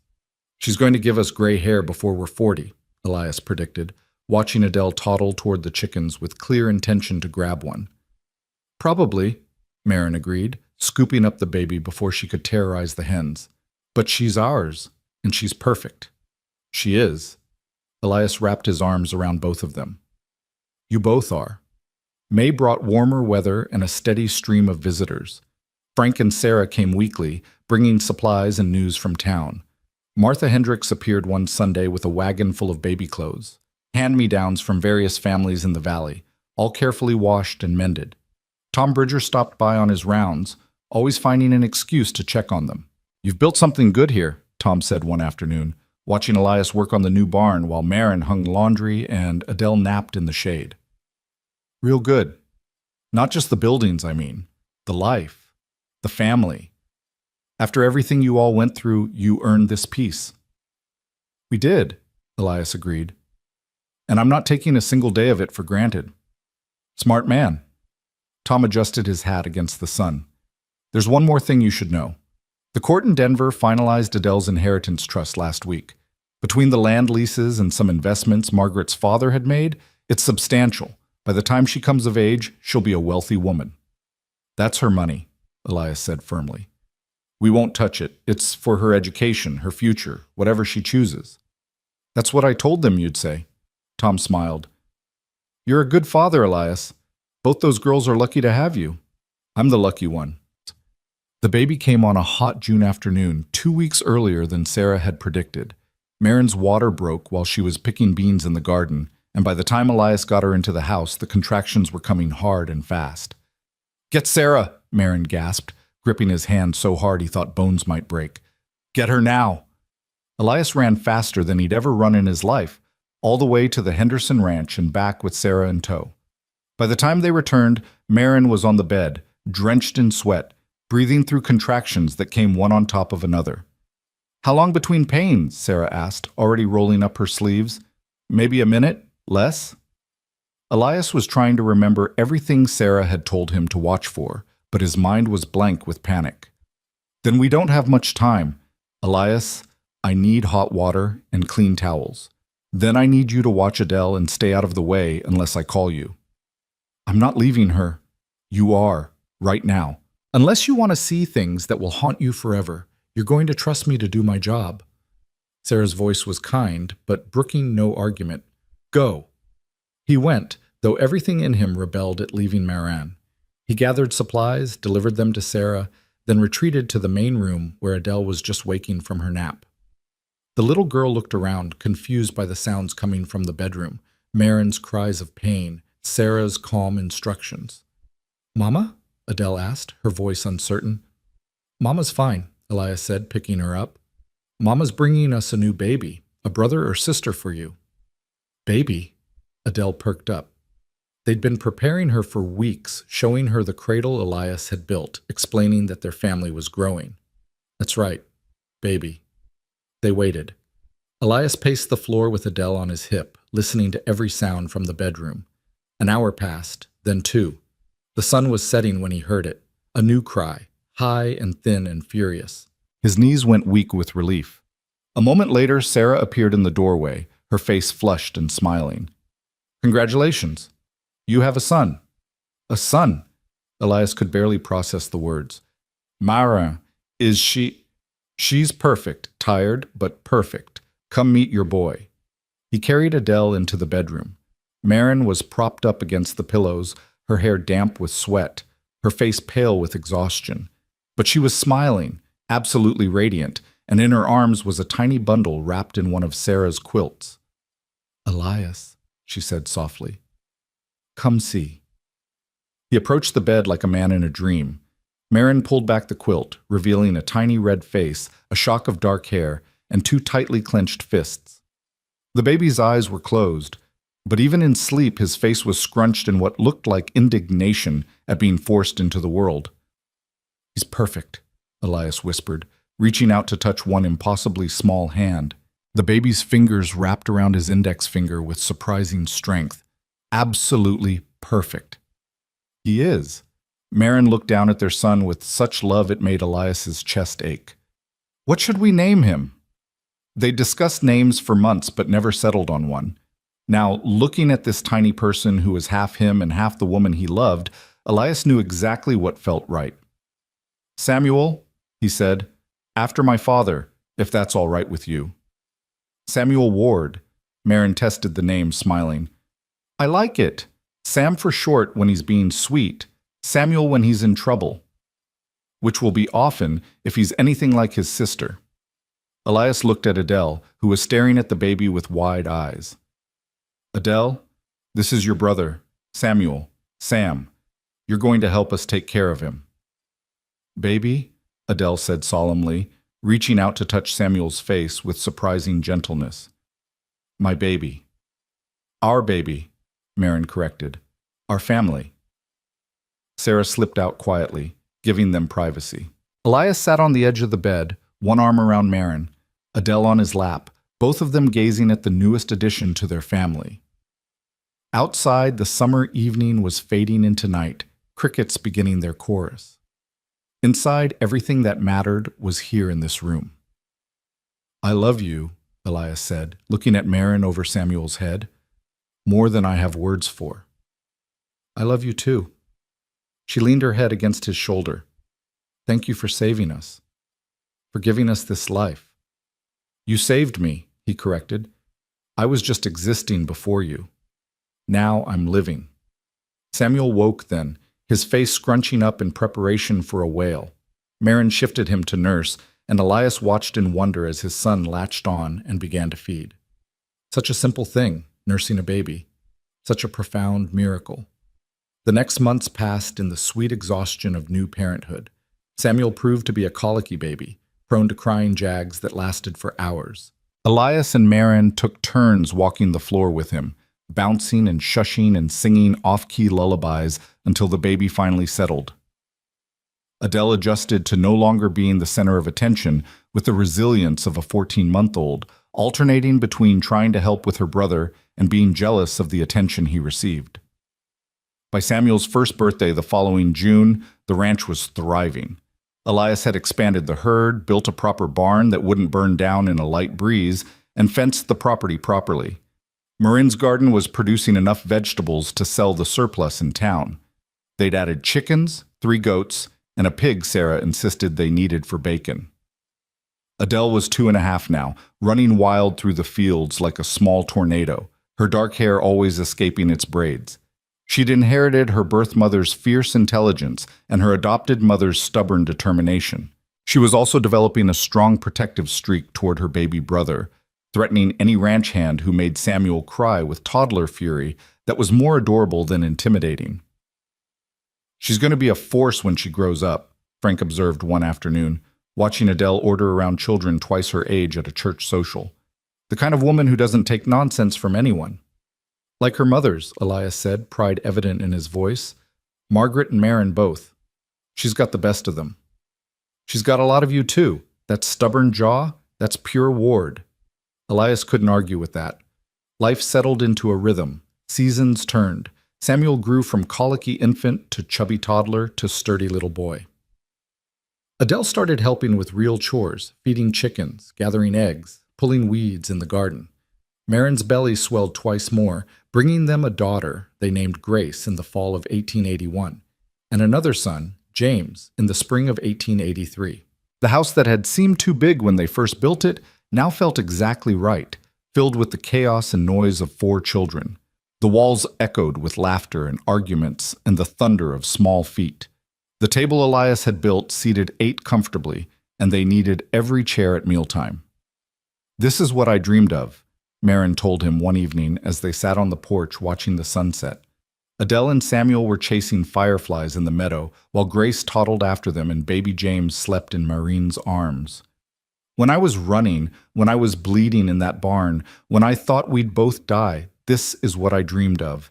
This life, this family, this peace. You have it now, Elias said, pulling her close. And we're never letting it go.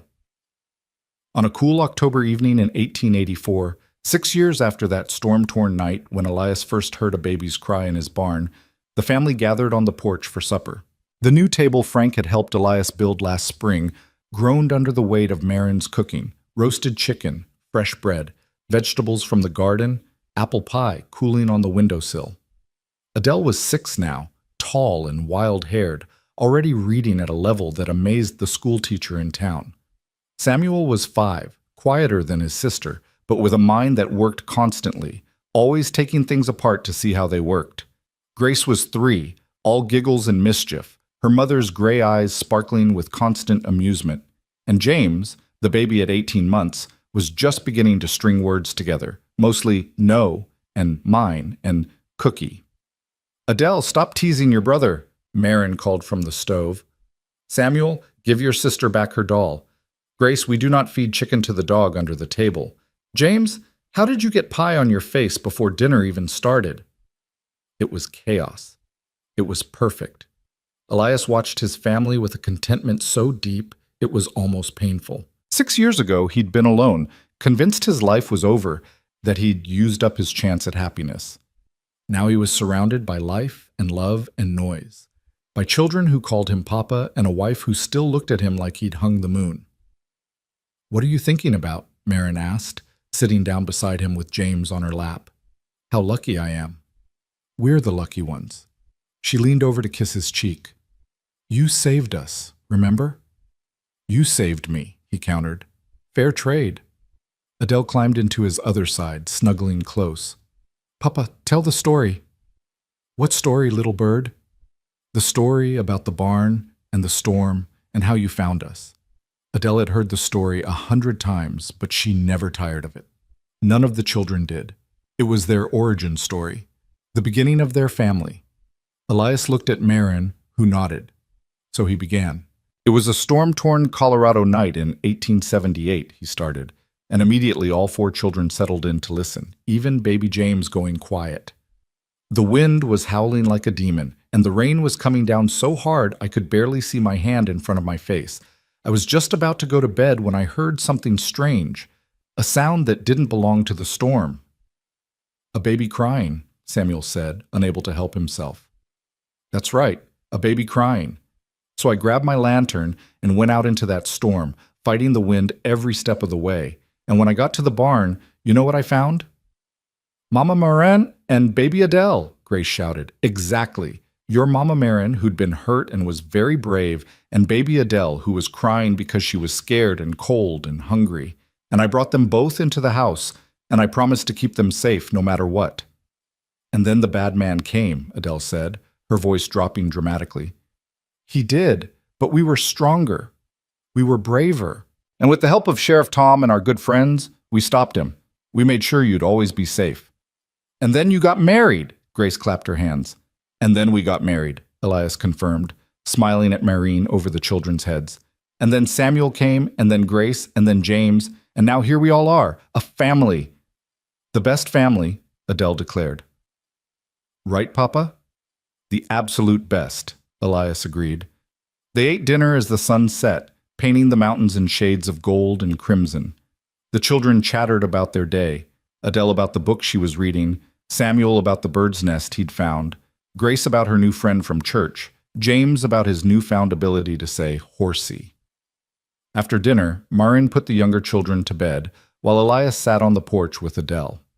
At 6, she was old enough now to stay up a little later, and she treasured these quiet moments with her father. "Papa, can I ask you something?"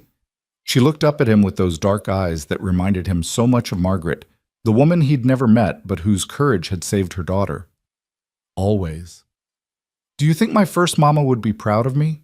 Birth mama, I mean. Mama Margaret." Elias's throat tightened.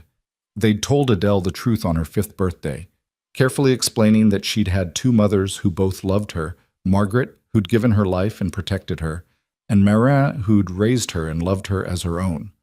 Adele had taken it in stride, accepting it as another part of her story. "I know she would be," Elias said firmly. "She died to keep you safe, Adele, to give you a chance at a good life. And look at you now. You're smart and brave and kind. You're everything she hoped you'd be. I wish I could have known her. Me too, but she lives on in you. Every time you're brave, every time you stand up for what's right, every time you protect your brothers and sister, that's Margaret. That's her courage in you. Adele leaned against his side, satisfied with that answer. They sat in comfortable silence, watching the stars emerge one by one. Papa? Yes, little bird?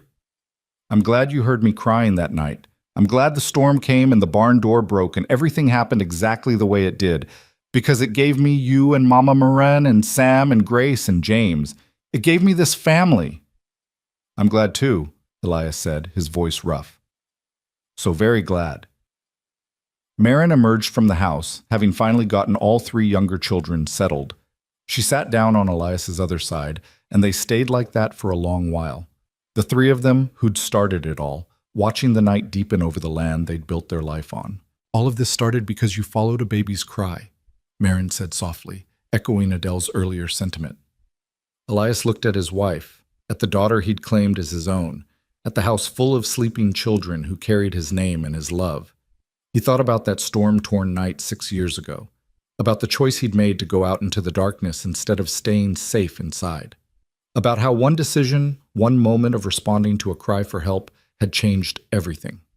Best choice I ever made, he said.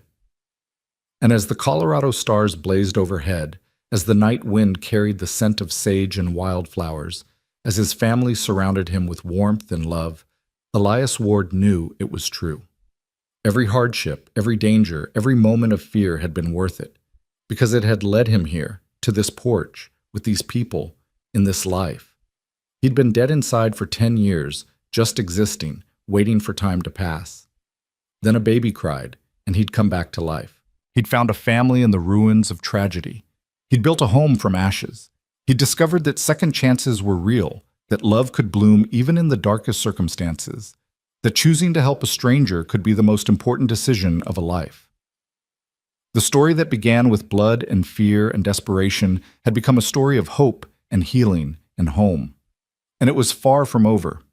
There would be more children, more challenges, more seasons of joy and sorrow, but they would face it all together.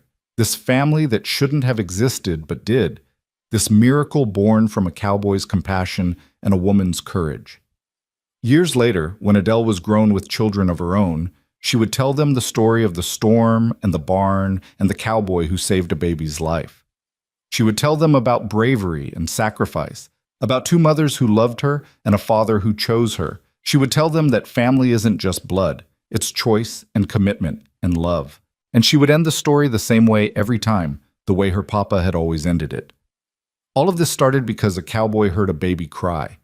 And that cowboy, your great-grandfather Elias, made a choice. He chose to help. He chose to protect. He chose love over safety, courage over comfort. And that choice changed everything. But for now, on this October evening in 1884, the story was still being written. On the porch of a ranch house in Colorado, a cowboy held his wife's hand and watched his eldest daughter chase fireflies through the twilight. Inside, 3 more children slept peacefully in their beds. Around them, the land they'd built together stretched out beneath an endless sky.